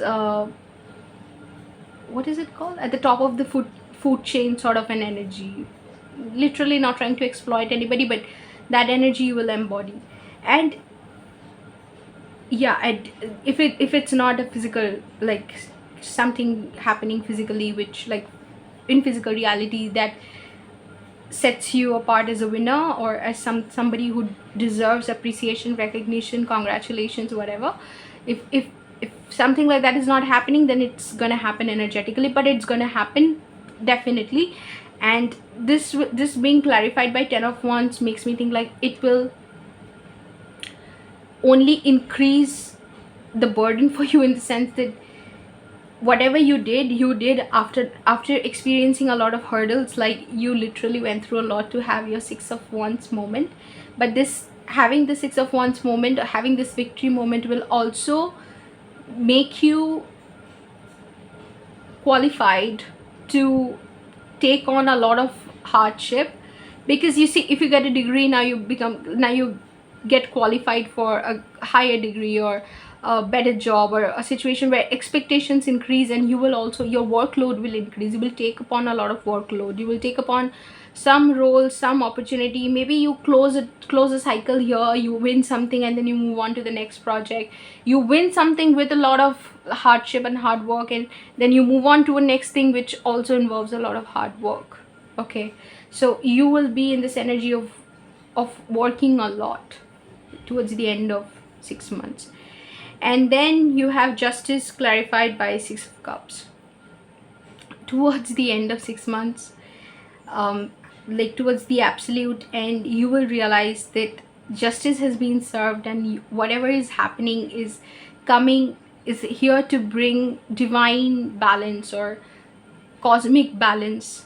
Something is being balanced out, where a stage is being set for your soul to deliver what is destined for you, or what is owed to you, or your soul's desire or fulfillment is being acted upon by the circumstances that you are experiencing. Obviously at all times this is happening, like the realization that doesn't always come like, okay, it's me acting on my soul purpose or soul mission, or rising up for my soul purpose. That is the realization that will come. Okay, that I am I am being prepared for my soul mission, and things that are happening with me, that's why these, like the next 6 months that you're experiencing, are crucial. And you will realize that towards the end, that you're being launched into your soul purpose, or you're being launched into your soul mission. The perspective that you have, the perspective change, is crucial in developing all these, like crucial for you to move on to one stage after another. But the last stage of the 6 months entails realizing fully your soul truth, and also having realizations, like you might not actively seek your counterpart at towards the end of the 6 months. And that's why I said that the entire 6 months, you will have this, you will, at the back of, like, the energy of your relation, like if it's a relationship, the energy of it will be such that you are not actively seeking it out, but the things that you are doing, or the things that are happening in your life, is eventually aligning you to your counterpart, aligning you with your counterpart. Okay, so that's why it's ending with Six of Cups. It's like a very soulful, like very beautiful energy. Like you will end it on a very beautiful note. And now going on to the Gypsy cards, you have Doctor. So you will start start 6 of month, like sorry, 6 of months. After 6 of wands, 6 of cups, you have 6 of months. I don't know why I said it, but you see, you have 6 here and then 6 here. 6 of wands and 6 of cups, two beautiful 6 cards to get, two beautiful sixes. So then first gypsy oracle card, you have doctor. So you will, in the beginning of the 6 months, you will actively heal a lot of trauma, conditioning, and then a lot of like deeply held beliefs, where you did not knew that you were the victim of your own thoughts, but you were. And you will be seeking expert help in this regard. Like you might reach out to people in different groups, or you might decide to follow certain YouTube channels, or might read articles or seek information about the things that you're going through, so that you can actively heal aspects that are required, that need healing. And that is why I'm feeling like this despair situation is coming in, because of this healing, you realize, and you'd be surprised, like, what, healing is like taking me into a despair situation? It's supposed to take me into a better situation. Why despair? See, this is why we get things wrong. Like, we think healing is like a linear journey, but it's not. It's like a spiral journey. So basically, this healing that you do is going to give you an idea that you're supposed to feel a certain way, or you're supposed to leave behind something, and the change is supposed to come. And after healing, when the change does not come, because that is why it gives me such a counterpart sort of vibe, this pile. After healing, when you don't see it being reflected in your physical reality, manifested in your physical reality, and here also I talked about blockages being like external blockages being reflection of inner blockages. After you heal that understanding and you heal that inner blockage, you refer to the things that I said in the beginning of the video. Like, after you heal that inner blockage actively, you would think that results should be delivered to you now, and you realize, aha, you have that aha, eureka moment. You're like, oh, and now I realize what all was stopping me from achieving my, or living my best life, or achieving the goals, or manifesting abundance, and then, or reaching union, or me aligning with my counterpart. And the moment the healing is done, or you realize that you have made some progress, you would start waiting, expecting for the results, and you'll be like, no, it's not coming, and you'd go into despair. This is the stage where you surrender. This is the stage where you can't take it anymore, and you will surrender. And then moving into the 6 of wands, like success phase, you will realize that you just want to serve. You just want to serve the creation, humanity, what you have come here to do. You will, after surrendering, obviously after surrendering, what is left? I mean, you can only develop your relationship with God, because you're then not it's so emotionally or mentally invested in outcomes, or whatever is happening or not happening for you. You leave it to God, and then you focus completely on serving. And this is the strange and most beautiful synchronicity. Towards the end of 6 months, you get the card of servant, and then at the very end of 6 months, you will, and like the energy that you will emerge, you will come out of this 6 months period with this energy, and that's service. So you have servant for ending, and service for how you'll feel at the end of it. So at the end of it, and towards the end of it, it's the same energy, that is you serving humanity, you serving the creation with your energy, and just being the medium for God to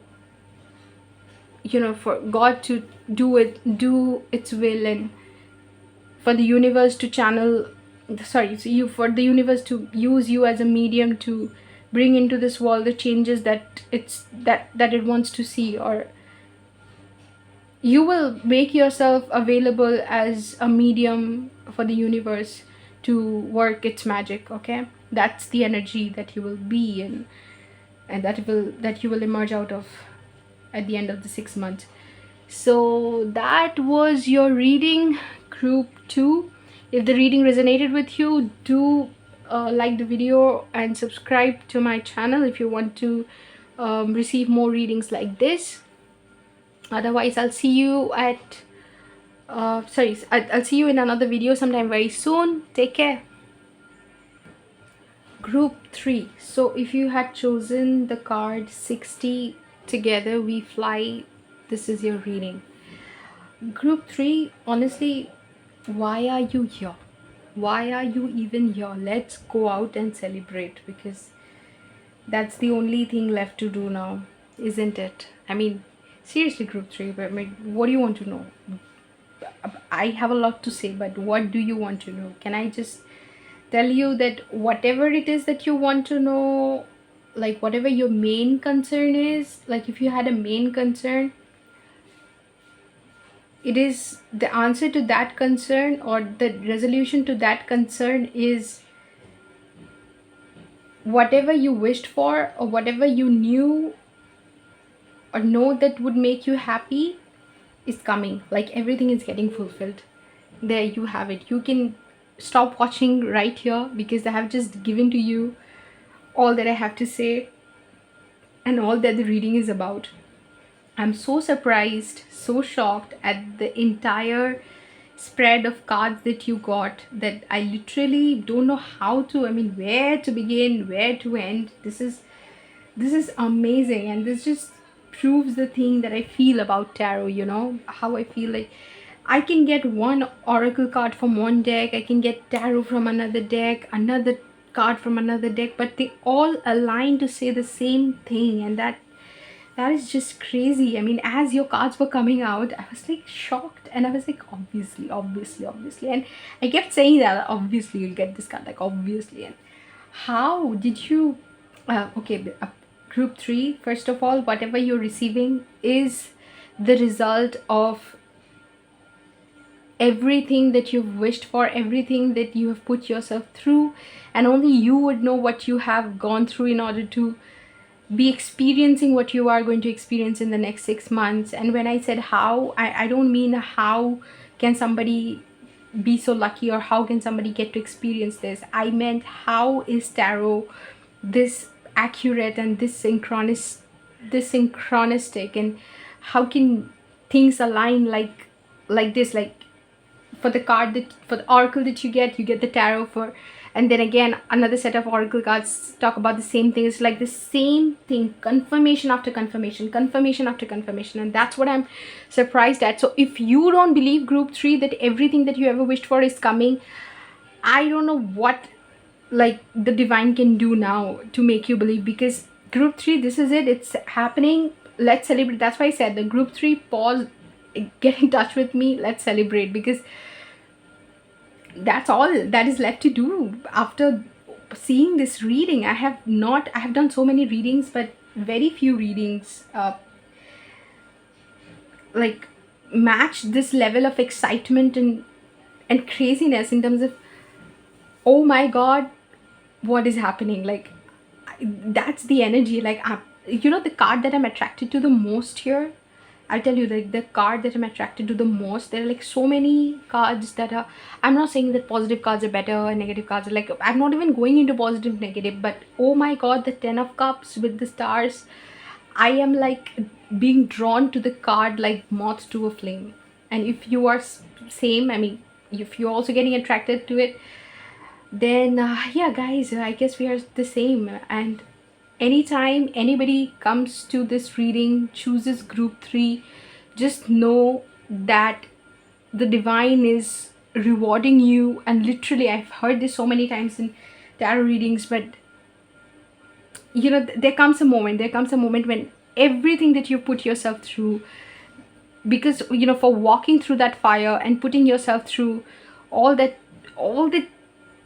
storm, and you know, all those things that I mean to say, all the BS that you have been through, I mean, it's finally universe is like, group 3, here's your reward and here's your moment, enjoy, like that.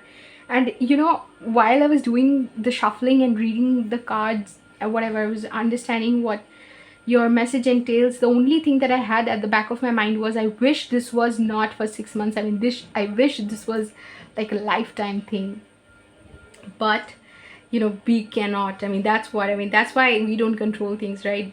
God does and the universe does, because we can get greedy and we can want to be in an energy forever, but that's not life. Life is sum total of everything. And this 6 months is celebration. This 6 months is cheerfulness and joyfulness. What can I say? This cheerfulness and joyfulness. There's only one thing to do to worry about. We will get to that and we'll talk about it. So the card that you got is 60. Together we fly, and 60 becomes down to 6. I have not deciphered the numbers for the earlier groups, and I usually don't look at the numbers that much, because I honestly, with the spread, I mean, I have so much to look at that it can takes care of it.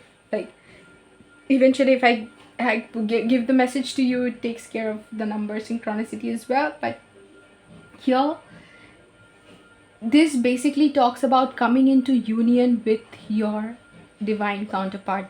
Basically, that is it. Like, that's it. You are coming into union. If it is not a divine counterpart situation, then you are coming into union with yourself, with your higher self.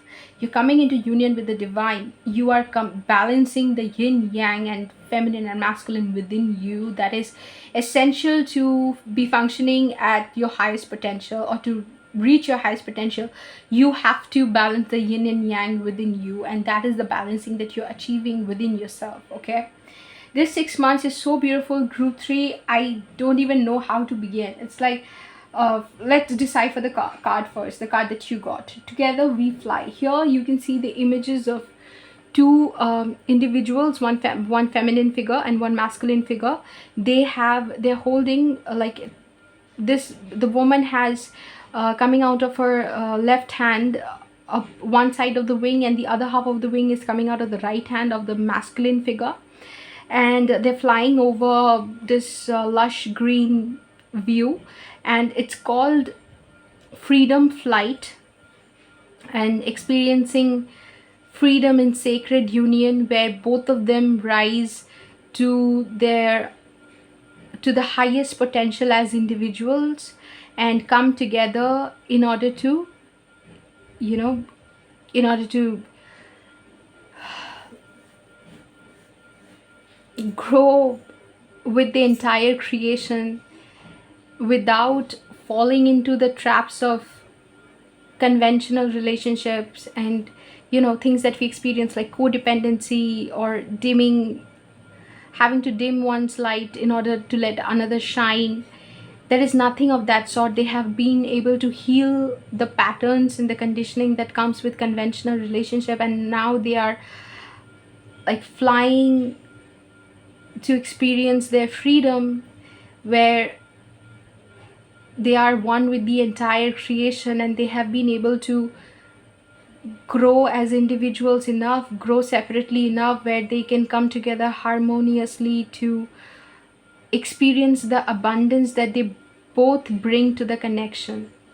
Okay, and there has there has been a lot of healing, a lot of purging, a lot of shedding old beliefs and shedding old skins and old ways of looking at life in order to reach this union.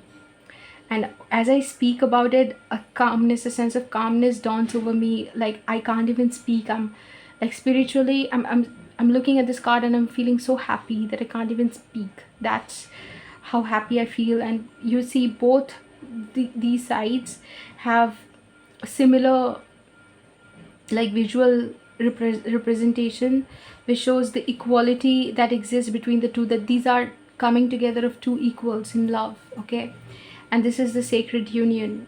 And this card also talks about, I really want to read out the card, and let me see if I've missed out anything, which then I will obviously read out. If this is not about a union, this obviously looks like a divine counterpart situation, yin yang thing, where you are now coming in the next 6 months, you're coming into union. It's big. If it's not physical union, you are achieving inner union. And these two figures are being led by hawks, which look like spirit guides, who are giving them a vision of the future and the vision of what they are here to do, and so that they can ground into reality what they have come here to achieve, their soul purpose, their soul mission, and they're carrying it out, executing it together. And you have the dragonfly here, which makes sure that they don't fall into the traps of illusions and maya and karmic patterns that um, control the people on earth, that they can bring the change that they have come here to bring and that they were born for. It's just such a beautiful imagery. I am spellbound literally and stunned at what you are going to experience, because grounding yourself as individual and rising up to your potential as individuals is literally so beautiful that you don't need one another to be happy. You are the source of your happiness. So when you connect with the other person, you are able to bring your, like, bring your highest potential, bring your abundance to the plate, and you bring your abundance and they bring theirs, and there's no you make me happy or I'll die without you sort of a thing. It's like two individuals operating at their highest self, experiencing the best of life.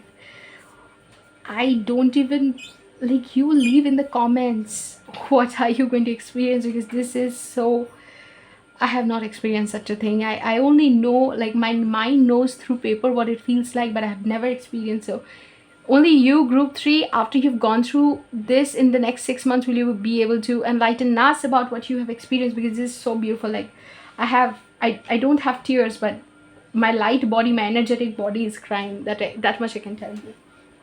So the last para I would like to read out. This card asks you to expand your vision of personal power. Envision yourself unlocking your own capacity for growth and then reaching beyond yourself to touch the ones you love. It further asks you to allow all your relationships to flourish and grow in their own manner, and to celebrate the potential for mutual growth and shared freedom.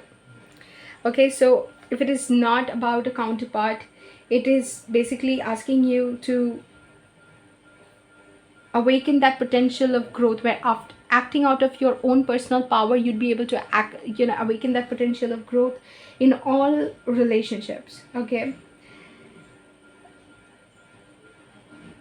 yeah, that's about it. But it looks like, to me, it looks like a counterpart situation. Okay, and clarified, like, let's look at the, like, this is fine, together we fly, the green card. I mean, I literally I'm in an energy now after reading this card or looking at this card, understanding your reading, that I am a little stunned, a little, it has never happened to me. I'm a little like, oh my god, what do I say? I mean, this is huge. Okay, like, this is huge, this is so huge, this is so huge, this is like, whew, because this is very happy. It's a union, you see, it's not even a physical union that is that huge, but, and from a source point of view, from source consciousness, nothing is huge. Maybe I'm looking at it that way because I have not been able to align myself completely with the consciousness. But achieving that inner union, sorry, I blocked that out because because my mom was kind of worshipping, and that's the sound of the bell that we use in order to do puja in India. So yeah, and that's the conch shell.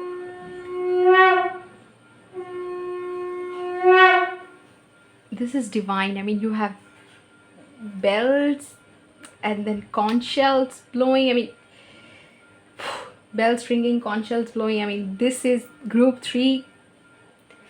Let's celebrate. Okay, but okay, so as I was saying, like, this is probably not huge from source consciousness, because this is like as huge as you being born. I mean, that's huge, right? I mean, you're finally on earth, you've arrived, that's huge. And you align yourself, that's huge. And then you getting to leave this planet, finishing your journey, even that is huge. I mean, that's looked upon like, oh my god, that person is no more with us, no longer with us, whatever. But from source consciousness and source point of view, that's fine. I mean, that's huge as well. So it is one of those huge chapters. And you finding your soul purpose, that is also huge. You acting on your soul purpose, that is also huge. You being able to ground your soul purpose and being recognized for it, or bringing on earth something that you have been contracted, like you have contracted to, or you have promised to the angels that you will bring on this planet for the betterment of everyone, that is also huge. Like, it is that kind of huge. Okay, there are a lot of huge things, like a lot of things that are like, oh my god, this is it, this is one of those, this is it sort of things. It's beautiful, and that's what. Okay, so the card that you got, first card, is Two of Cups. No wonder. Tell me about it. And you have the world, which is called the completed world, clarifying Two of Cups. So basically, it's union with a soulmate or a twin flame. I mean, I literally, don't know what else. I mean, how else can I look at it? This 6 months, you're beginning the 6 months. If you have not received, or if you're not in a, like, not in a situation where you're expecting, or you could be expecting communication, or you could be expecting union, you literally could be getting married. I mean, you literally could be getting married with this energy. You could be getting married with not with just anybody. You would be getting married to your divine counterpart or soulmate, high level soulmate, where you can ground onto this, like, ground into onto physical reality, things that you have come here to deliver, as couples secondly, but as individuals primarily. And you coming together in union will be that much beneficial, because you are in your highest, you're operating in your highest potential as individuals. Okay, that is the level. And that's not something that everybody, like, every union is what every union is about, or what if people get to experience in their union. Usually people don't get to experience. Group 2, I'm so sorry, I had to take a long break. I don't know if I told you, but so group 3, yeah, sorry. I don't know if I told you, but I said it to group 1 and group 2, that in India we are celebrating Rath Yatra today, and the day that I'm filming this video, and a Narayan Puja happened at my home.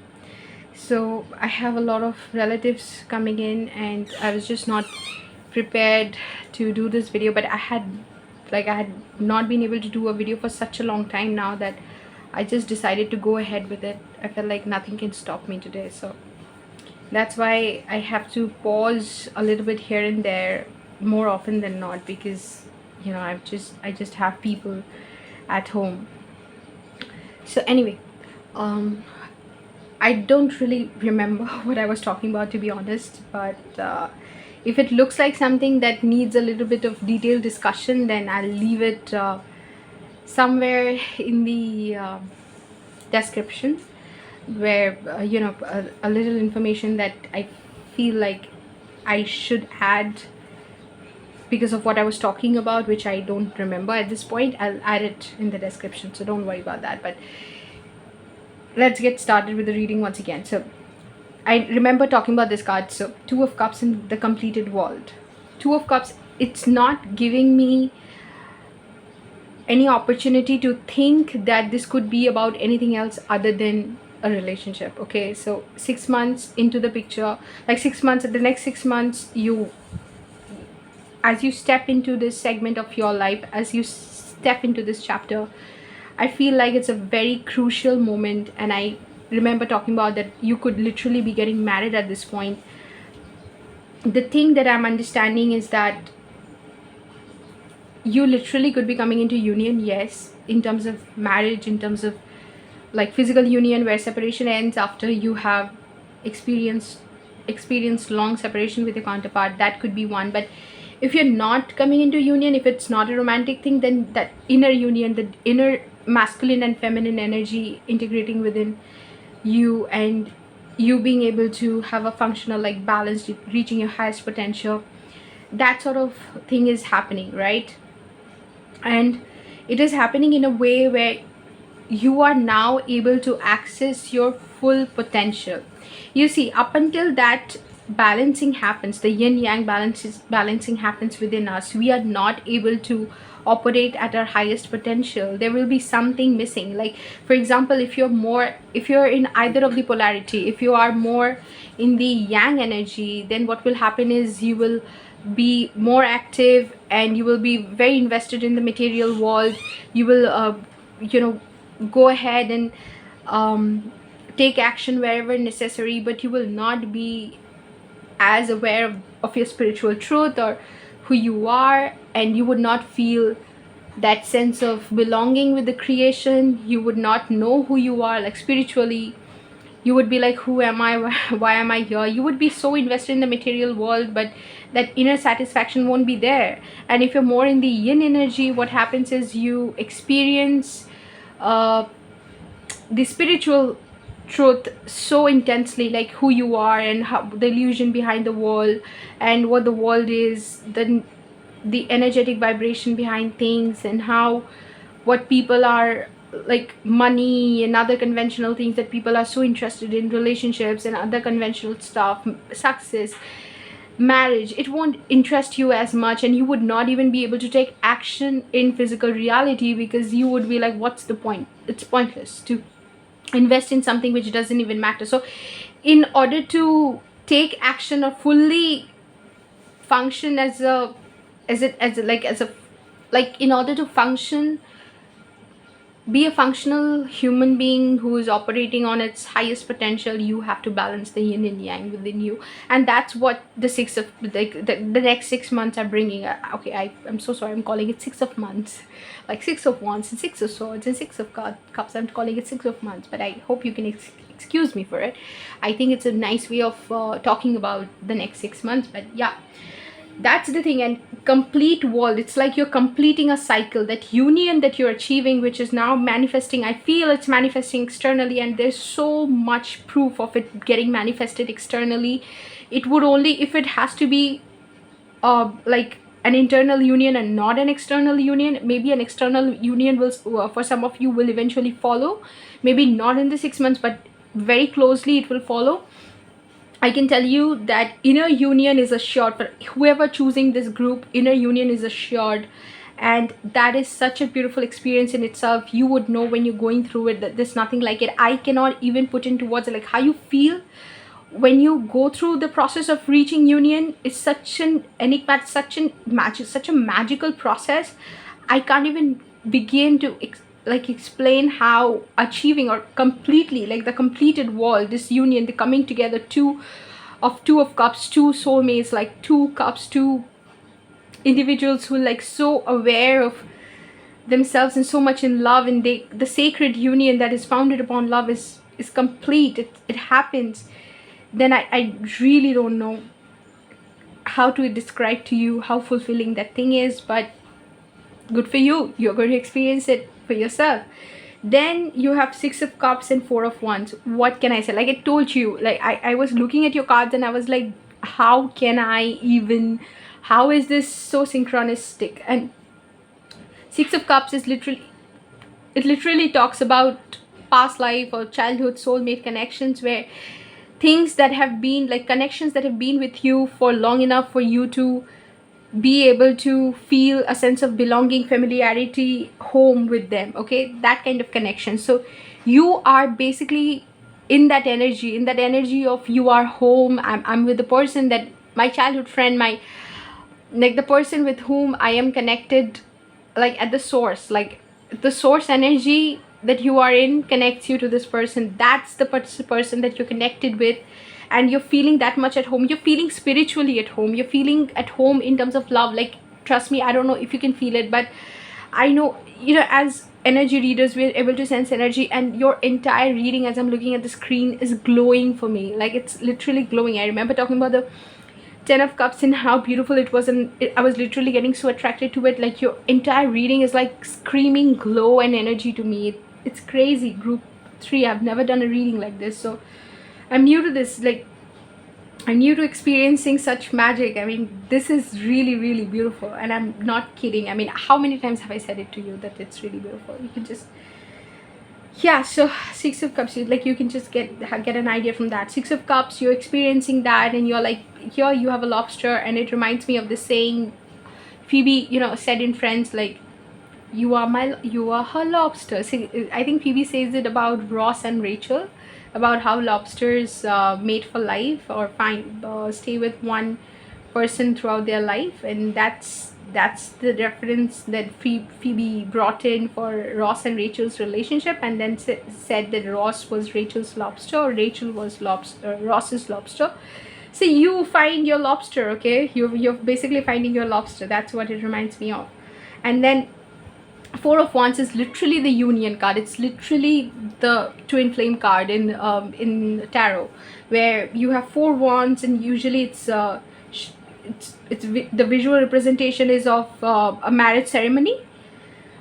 and people coming together in a wedding or in a union, and this is more like a home setting, this person coming home. And here also I talked about home. It's literally you going and setting up your home with your counterpart, with literally the person that you're meant to be with in this lifetime. This is destiny celebrating the union for you. This 6 months, oh my god, what happens when somebody comes and selects this reading for the next 6 months? This is like such a beautiful period. It's like celebration, celebration, celebration. So 4 of Wands, it literally talks about you experiencing this union in the presence of your family and in the presence of your loved ones, in the presence of people whom you experience a home life with. This could be your in-laws, this could be your family members, so it would become the in-laws for your counterpart. And your experience, this is the physical union experiencing, like physically manifesting itself. And you would realize, like every step of the journey, your family members will realize, as they see you move, as a couple and interact as a couple, go through life, they will realize that this is coming together of two beings who are made for each other. They would probably talk about it in a made for each other way, but you would know what your connection is like. Your connection is probably the Shiv Shakti sort of a relationship, where it's coming together of Shiv and Shakti, okay, the embodiment of Shiv and Shakti. Like this is made for each other. Like to say that you guys are made for each other would probably be undermining the nature of the connection. It's more than being made for each other. There are so many people we meet and we feel like we were meant to be made for each other and stuff like this. Is beyond that. This is like your soul realizing that no matter who I am with, no matter what I was doing, no matter what I was going through, or no matter what I was experiencing in life, this was my person all along.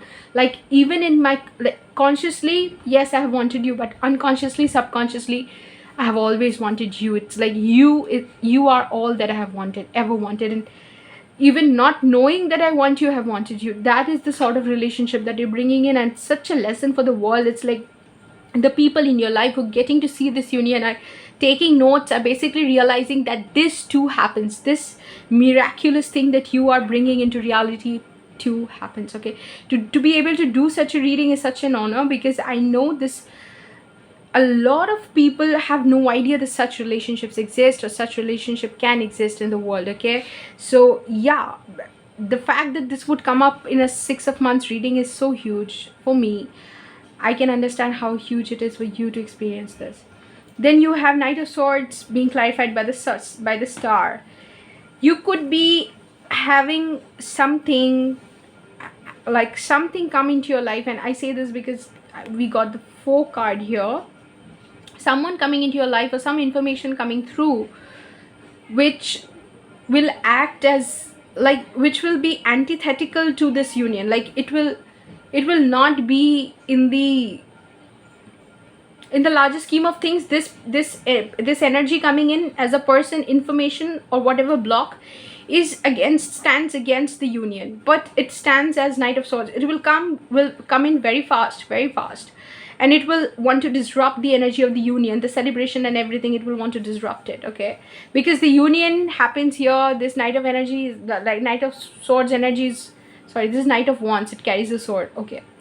I always make this mistake. I always think of this as the Knight of Swords, because this knight literally carries a sword.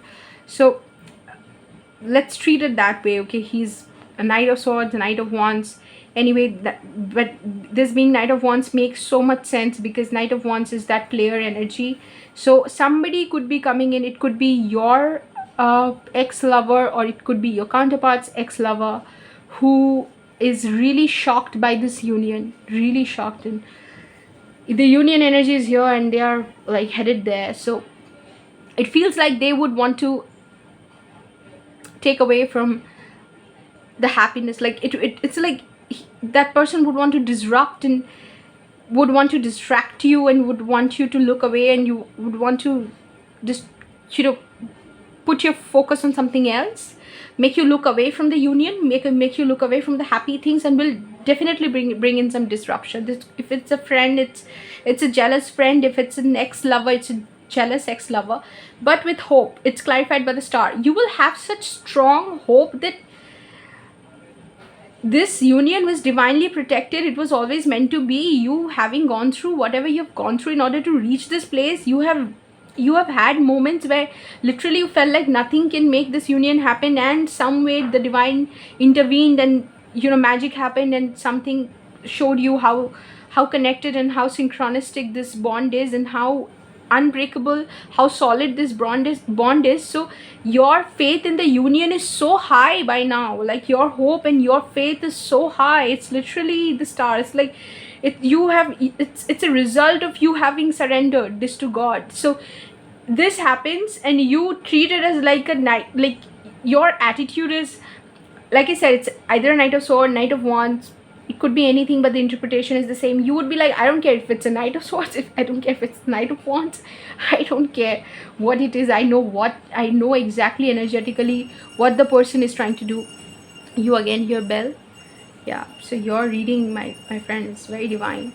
I'm not gonna like pause. So yeah, basically you would be like, what, I don't care what energy this person is in. And this is not to demean the card or belittle the card in any way. It's just the energy that the card is bringing in this reading, clarified by the 4. So it makes sense.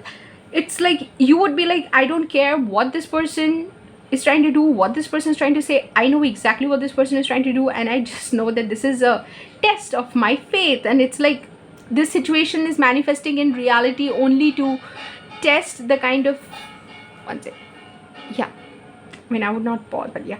So this situation is only manifesting itself to clear the last bit of block that I have, probably, in terms of my faith in the universe. Universe is like, hey, let's see, I mean, how much progress you've made. I mean, would you like to see? And then throws you a test. It's like not universe trying to be a bitch. Like, it's not like universe trying to be like, so it looks like you've made a lot of progress, let's see what you've got, or let's see how far you've come. It's not like that. It's not that energy. It's not that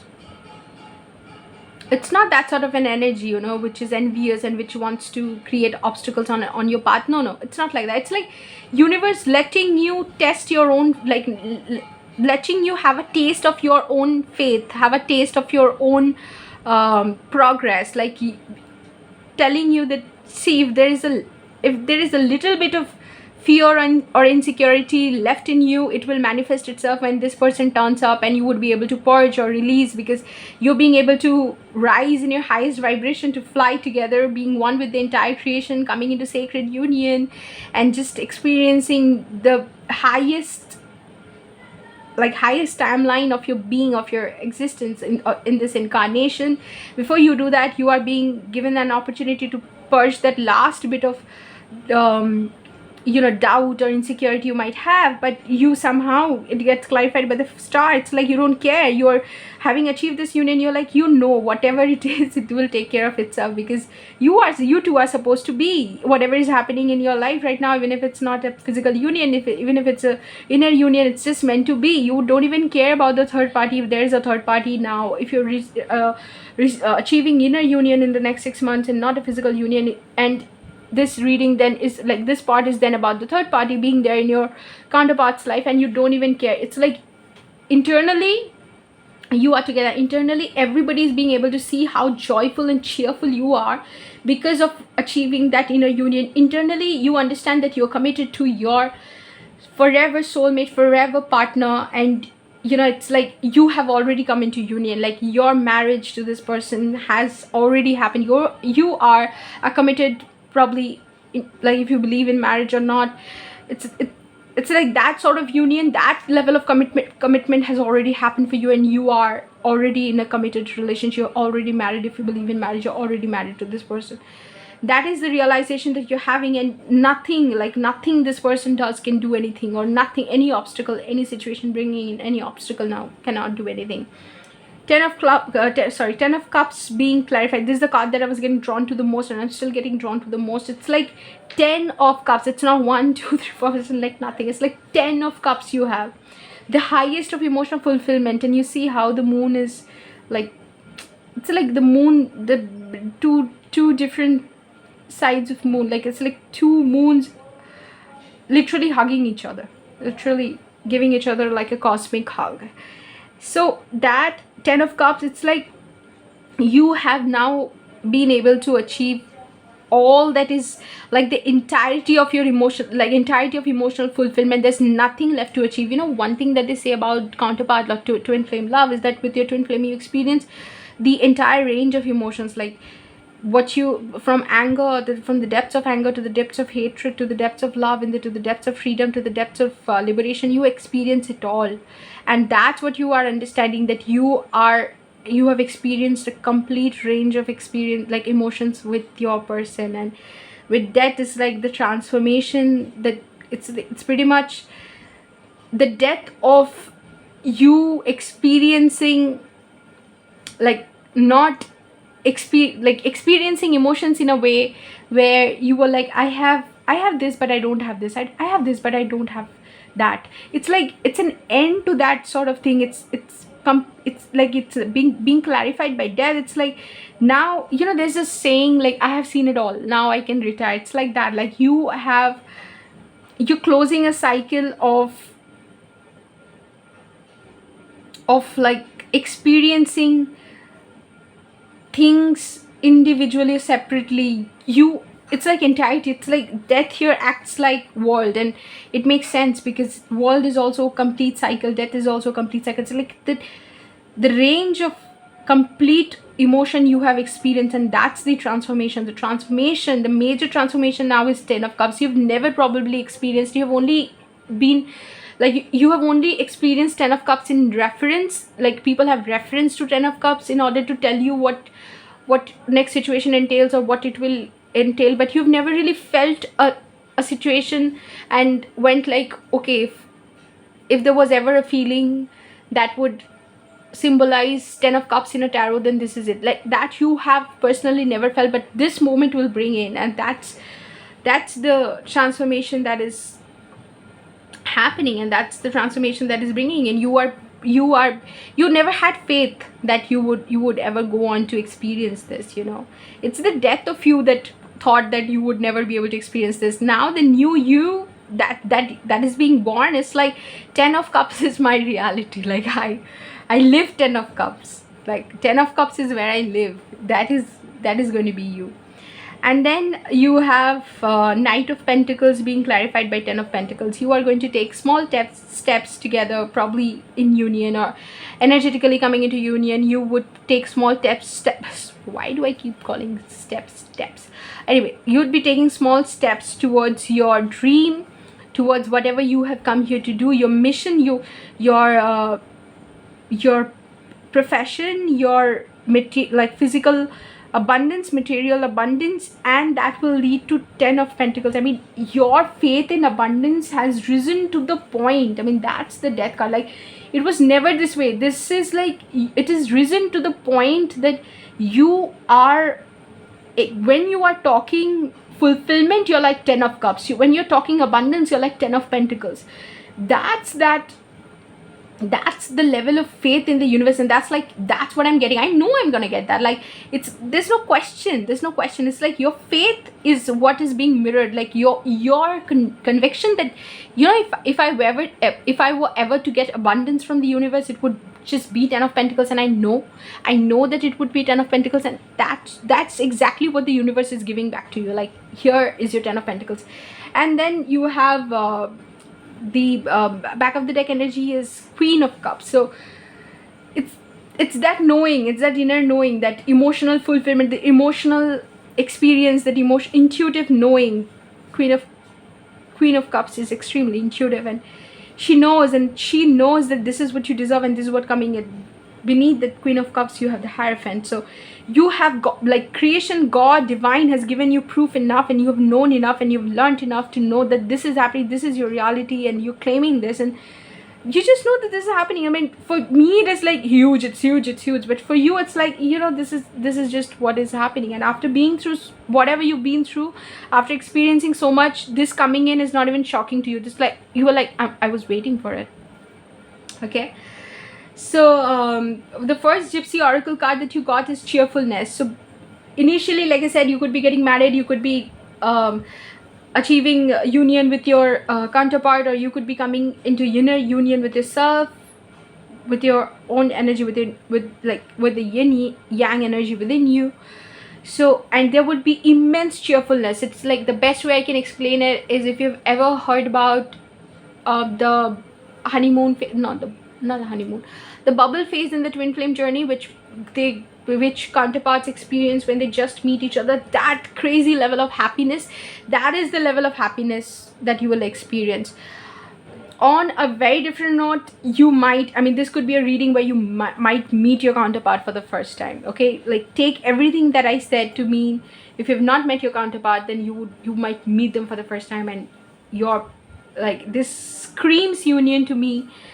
So if you've not met them, very, very few of you might not have met them, but for majority of you coming into this reading, it's together we fly. It's you coming into physical union, sacred union, establishing it, rising into your higher power, and then uniting together. I mean, that's the 6 months. Okay, but cheerfulness, it's like you moving into the 6 months with extreme joy. You like cheering, celebration, wedding, I mean, you name it, it's there. It's like you're really celebrating, if not with your counterpart, if not a wedding, you're celebrating with people around you, because that's the energy. And whatever you are manifesting, like whatever experience you're manifesting externally, is your inner reality. Your inner reality is that beautiful, is of cheerfulness, and that's exactly what you are doing outside. In the middle, you might have an obstacle, you might have somebody, an ex-lover, or somebody come who is an obstruction into this union, but you will be able to, like I said, it's enemy, somebody. And here, this card, there's a very interesting thing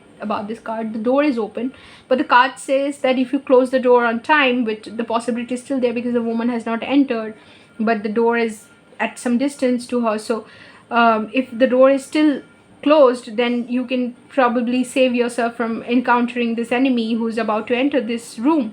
So you might be able to, with hope and faith, you might be able to stop this entity from entering into your life and, you know, being an obstacle in the union. And anyway, you would know that she's not being able to do anything, because just after that, it's followed by the last stage of this 6 months period, is followed by, again, joyfulness, cheerfulness, joyfulness.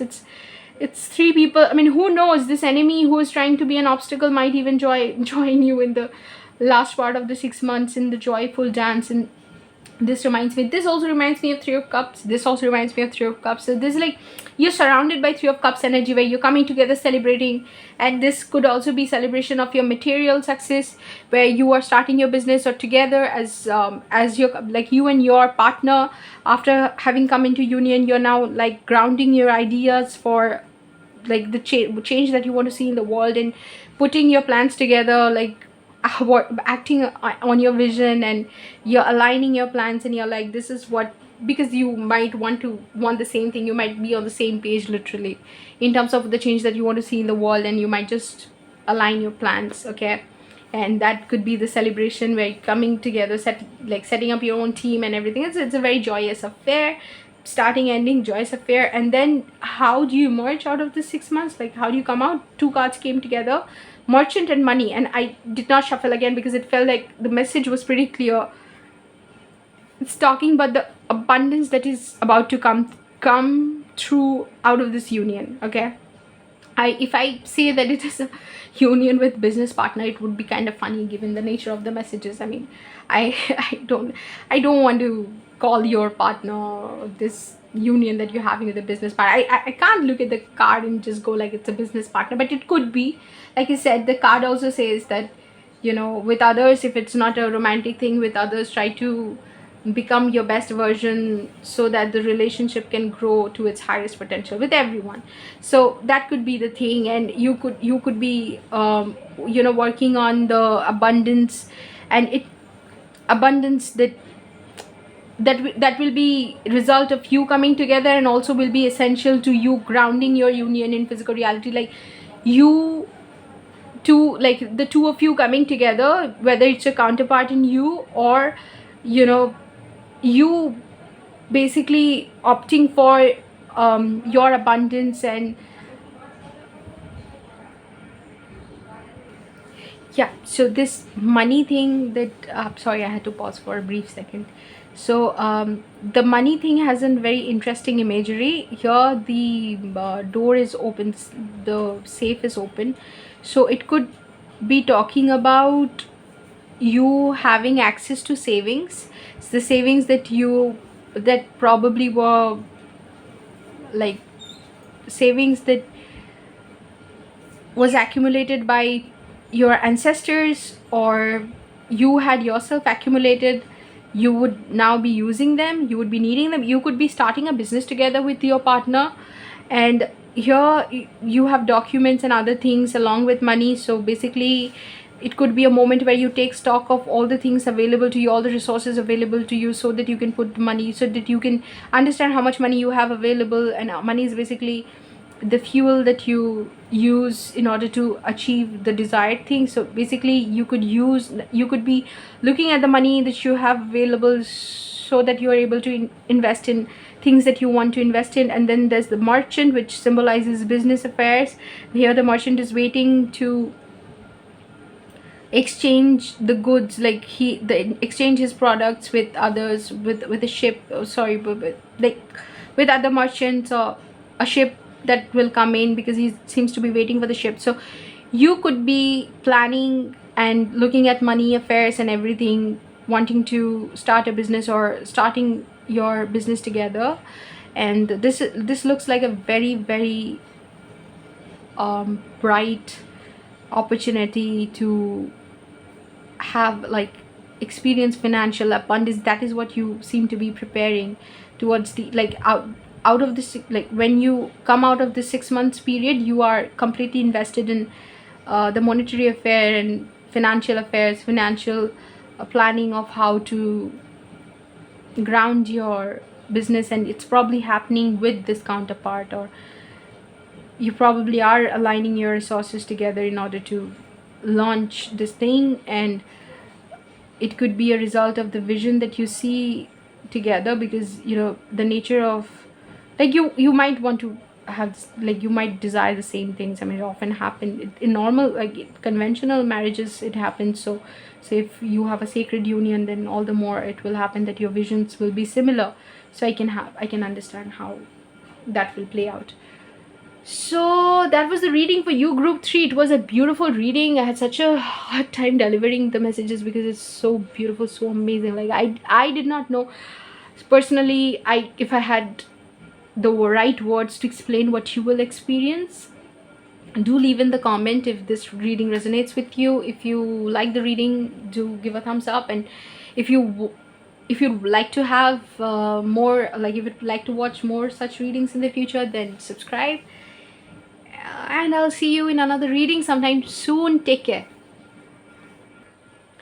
Group 4. Sorry, I was going to say group 4. Anyway, group 4.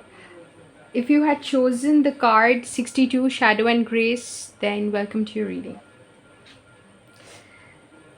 So, group 4. Let's talk about the card first, okay? Before we get into the reading. Here in the image, you can see that you have a tree reaching out to the light, and a lot of crows and shadows, symbolizing contrast and the play of shadow and light. Okay, and here you have 2 birds which are colorful, and you also have 2 singing wolves. So this card talks about you recognizing the fact that you have choice in the matter, and although the matter seems like something you would want to avoid because it is a difficult thing you're considering.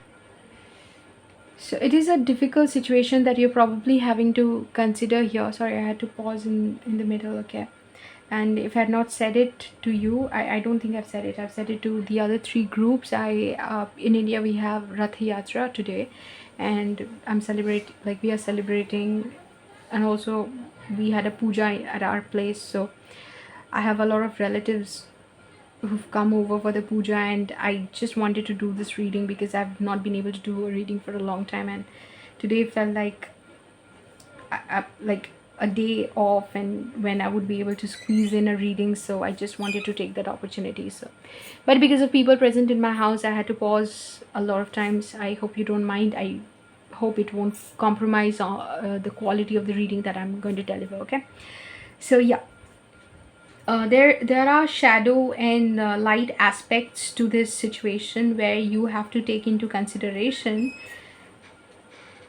two different, like two ways of looking at something. One is like, if you are considering a situation, there is pros and cons to it, pros and cons to acting in a certain way. And obviously the deliberation is complicated, but it's not something that you can avoid. In fact, you are being encouraged to do that, like to take the decision and to make the choice, placing your faith in the universe that you will be able to, like, universe has got your back, and eventually it will lead you to your light, and eventually you will be able to overcome the situation, overcome this, like you will come out of the stage acting in your highest good. And even when you are not conscious of it, spirit and universe is ensuring that you act in your highest good, even when it doesn't seem like it, even when it seems like whatever is happening is not happening, like the situation seems like to not be in your favor, and seems like not to be in your favor in any way. Group 4, I'm so sorry, there was an interruption. So somebody had come in, a guest at my place, and there could be more such interruptions, because as it's getting darker and people are basically gathering to come together, celebrate and stuff like that. And so they are looking for each other in the house, and there's some noise and commotion there. I'm so sorry. But let's just hope that we can get past it. And also there was a fly which is flied away, so which flew away, right? So shadow and grace. I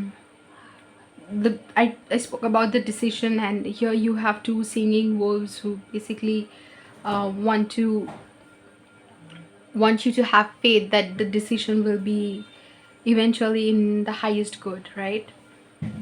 And among these crows and ravens, there's two birds that are colorful, which basically shows that yes, they're like, crows and ravens, they are understood as, or they're seen as messengers.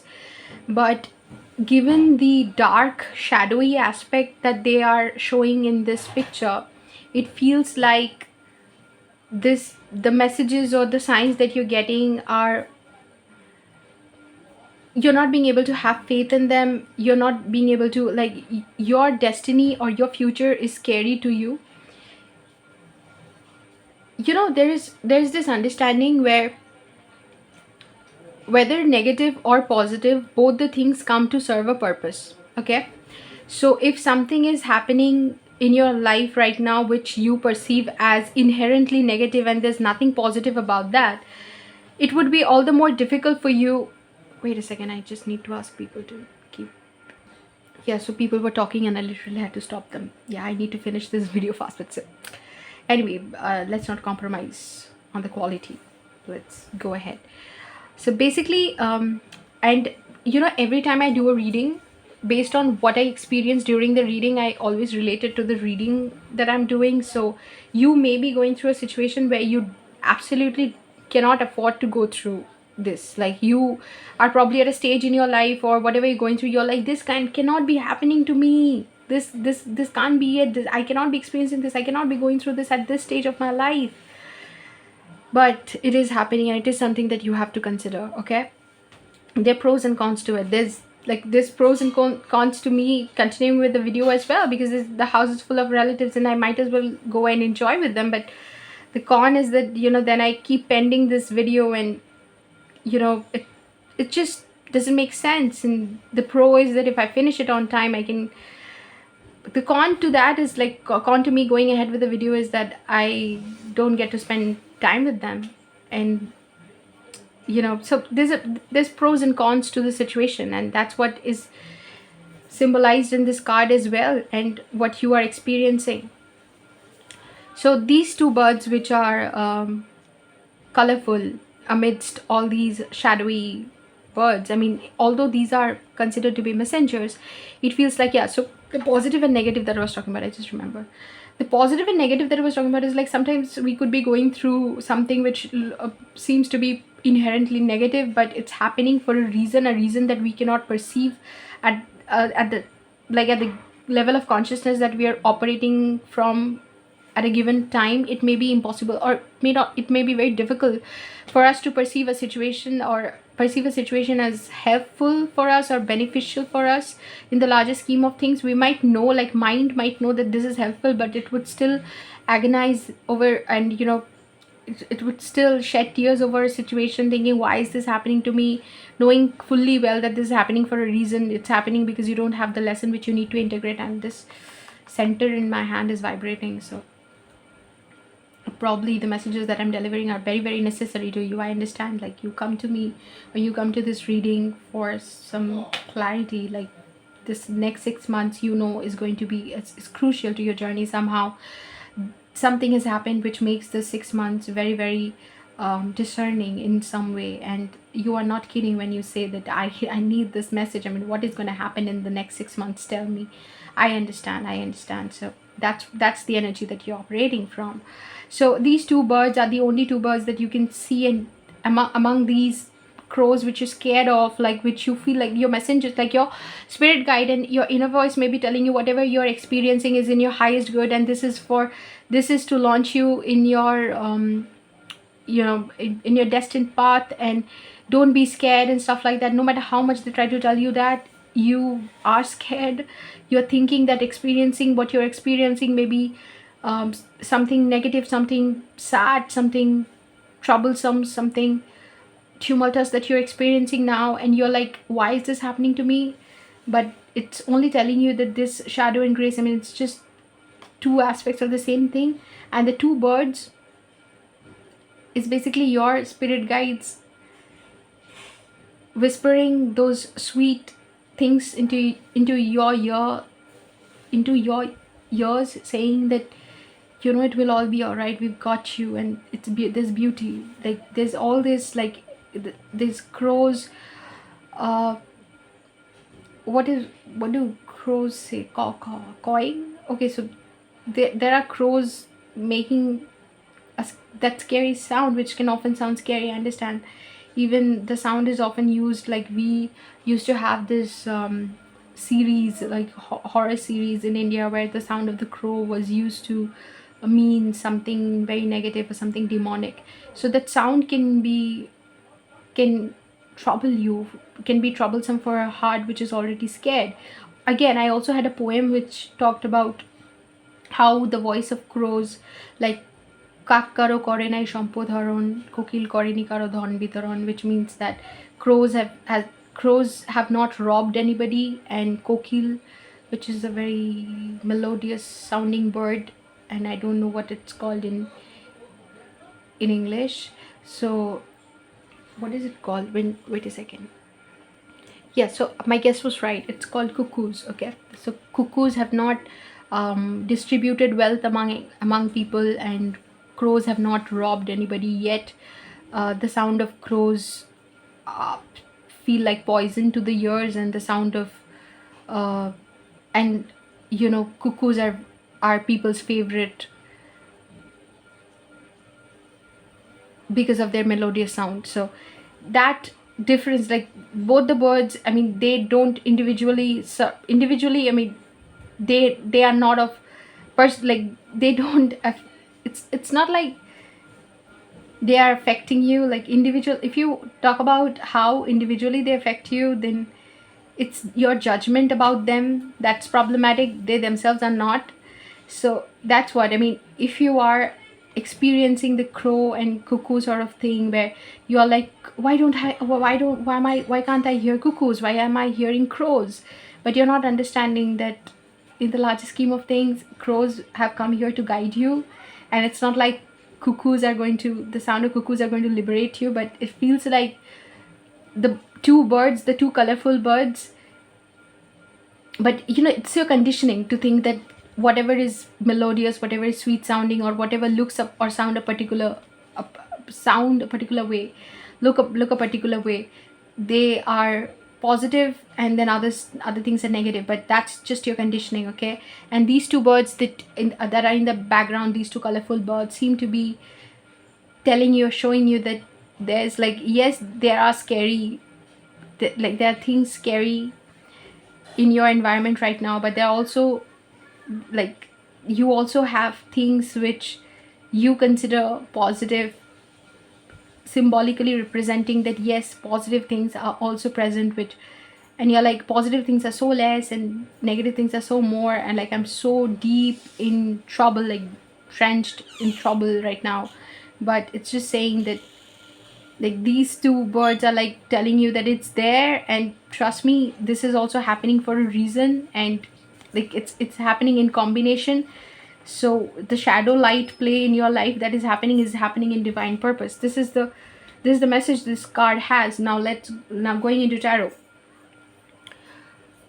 you have Page of Wands being clarified by Nine of Swords. Whatever you're starting, whatever action you're taking, it is at such an, like, inception stage, at such a amateur sort of stage, that you feel like this should not be the stage that you should be in at this point in your life, and you're anxious about it. You absolutely cannot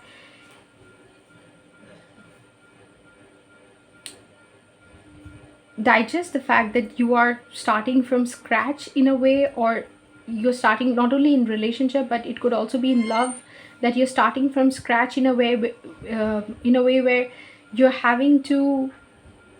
you're starting as the page, where right now, given like where you are in your life, you should be established as, if not the king, then at least the knight, but you're having to start off as the page.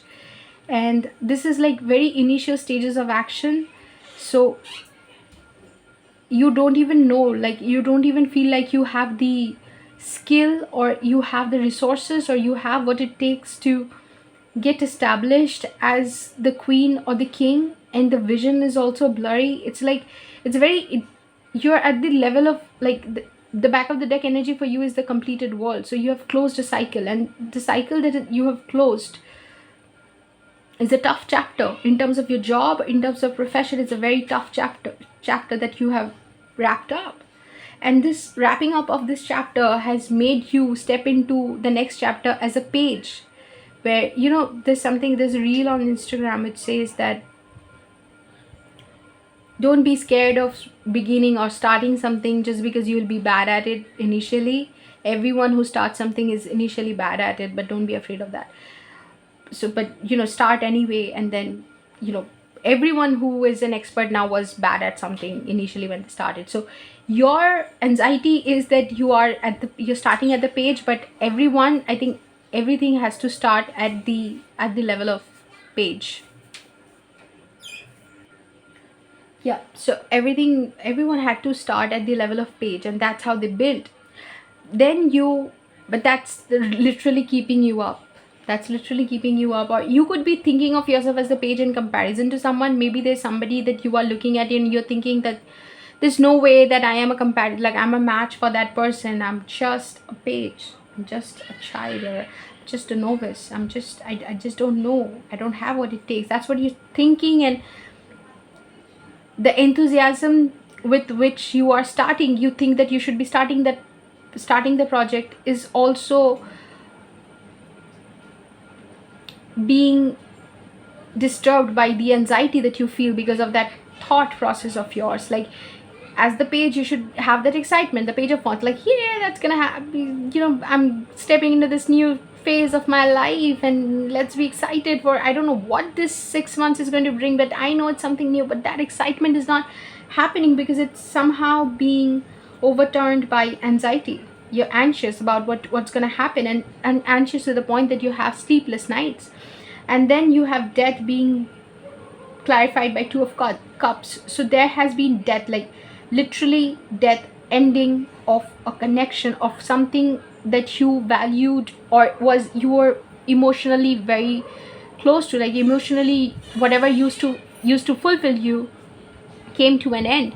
It could be, if it's not a connection, it could be a friendship, like if it's not a friendship, like a human connection or whatever, it could be a job, it could be something that you felt was very dear to you. You could literally have had a death in the family, or like death of a close person and death of a relationship, whatever. You could have ended, like you could have literally left a place and moved to another place. It could have been death of or end of a chapter in your life, and that has affected you to the point that you are, I mean, don't mean to laugh, but it's like you literally don't have the energy to lift your head up and see what's in store. Like you are literally mourning to the point that like this is the card that came in for this phase. So you are sad, and the card that came up is sorrow. So it's probably a letter or something. Maybe somebody ended something with you, or you got a like letter where you got to know that you're no longer part of the job that you were doing, or somebody ended things with you over a message or communication or something. You got to know something, or you saw something, you were cheated on, something, some transformation happened which literally transformed your understanding of Two of Cups, or your understanding of soulmate relationship, your understanding of what you love, and it gave you trauma, it traumatized you. Some experience that traumatized you, something that happened. Then you have Lovers, clarified by Nine of Wands. So in Lovers, you had a choice, your choice to choose love. And in terms of that, in terms of exercising the choice, what you have is Nine of Wands. It's like you are extremely defensive now. Whatever, you know, whenever I smirk that way or whatever, it's not like, it's not intentional. It's just, I don't know why I'm doing it. It's like, but I feel the energy that you are in. It's sad, and it's like I wish there was a quick way to get rid of this. I wish there was a quick way to end this. Or okay, the song that comes to mind is Wake Me Up When September Ends. Like literally, wake me up when all of this ends.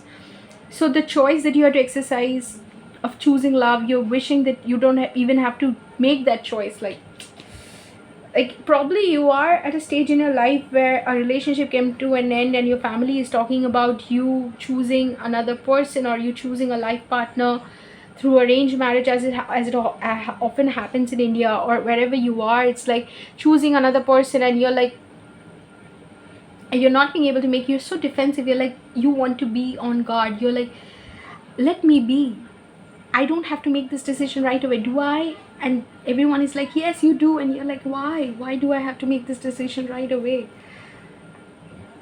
Group 4, something that I would like to tell you at this point about this is that make sure that you're not living your life on the basis of deadlines given to you by others. I mean, you are a human being completely capable of experiencing this reality and this life just by being you, because you are a human being, and you don't really have to push yourself to be something that you're not, just because people are putting deadlines on you or putting conditions and telling you things like you have to have this done by this point or that. That's just the story that you're telling and just the conditioning that you're forming. It's not the reality. It's definitely not the truth. Okay, so make sure that when you're choosing something for yourself, it's because you want to do it, and it's not because of the conditioning that is being placed on you. Like it is only reinforcing the conditioning that you're already operating from. So you may be acting under the conditioning that by this time in your life I should have this, or by this time in my life, sorry, not in your life, in my life I should have achieved this, I should have done this, this should have already happened to me, but it has not happened, and oh my god, what do I do now? And more anxiety. But know this that this is just the story you're telling yourself. This is not the truth. Okay, it's just true in your head. In reality, it has no, like, in reality could be anything that you want it to be. That's the nature. I mean, you could just tell everyone, you know what, please go away, let me live my life according to my authentic reality, authentic version of who I am. I don't care if you want me to be afraid of life or afraid of my circumstances just because you think it's not happening according to you or according to what you think is ideal. But I don't care. I don't care, because life is life, and what makes it horrible or unbearable is the judgment that you exercise upon it. And the journey of spirituality is of losing that judgment, okay? Is of becoming anatta, that non-self, that non-judgmental being, which eventually also is able to get rid of ego, because ego is judgment, duality, right? This is better, like good, bad, good is better than bad, and stuff like that. So that's exactly what the card is talking about. You are very much living in the, like, you're experiencing duality in its strongest form, and you have made this clear demarcation that this is good for me, this is bad for me, why is the bad thing happening, why is the good thing not happening? But these things are just happening. The judgment is yours, the conditioning is yours. And that's why, the Lovers card is also called the choice card, and it's that being clarified by Nine of Wands is basically saying that all the proposals you're being asked to consider, proposals coming your way, or consider job offers coming your way, if this is not a relationship thing. So the card sweetheart being here, and this woman looking at a letter or something. I was going to say a tab, but I don't think she's looking at a tab. She's probably looking at a note or something, considering it, probably a love proposal or something. So you are probably being asked to consider proposals for marriage, or proposals in relationship, or job proposals which you are very, very defensive about. You want space to breathe, but it feels like time is slipping away from your hand. But this is again a conditioning that you're operating from. It's not reality. Then you have Queen of Pentacles being clarified by Temperance. You are wanting to, towards the end of the month, end of the 6 months period, you are wanting to step into your Queen of Pentacles energy, where you want to claim your abundance that you have potential to reach, and you have potential to create, and you feel like divine assistance, like with the help of divine, or something in you is telling you that you are going to be happy if you are able to establish yourself as the abundant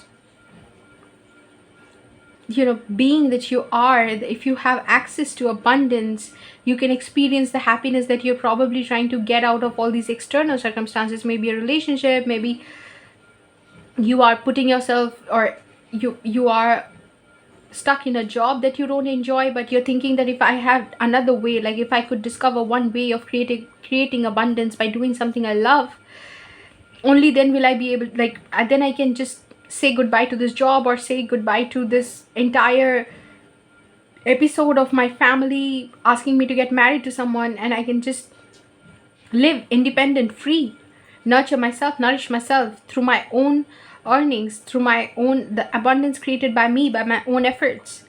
And you are feeling, and you are understanding that divine protection is with you in this regard, that if you want to take steps in this regard, you will be supported by the divine. That's why it's like this card is being clarified by Temperance. So the divine Temperance is a divine card. It's a card of divine intervention. If you want to step into your power, and as you decide to step into your power, obviously this dream is coming, like, at the surface. It's coming to the surface because it resides somewhere deep within you. And because this dream resides deep within you, you are experiencing it in your external reality. It's coming up in your consciousness. And here you're being asked to spend more time on your dream, or understanding what you dream of, or how you dream yourself to be. Like, if I were to ask you what is the ideal version of you, like, you might not even talk about a relationship. You might just talk about yourself as an independent, successful, happy, abundant individual who is able to live life on her own terms, and does not get dragged, or does not get stuck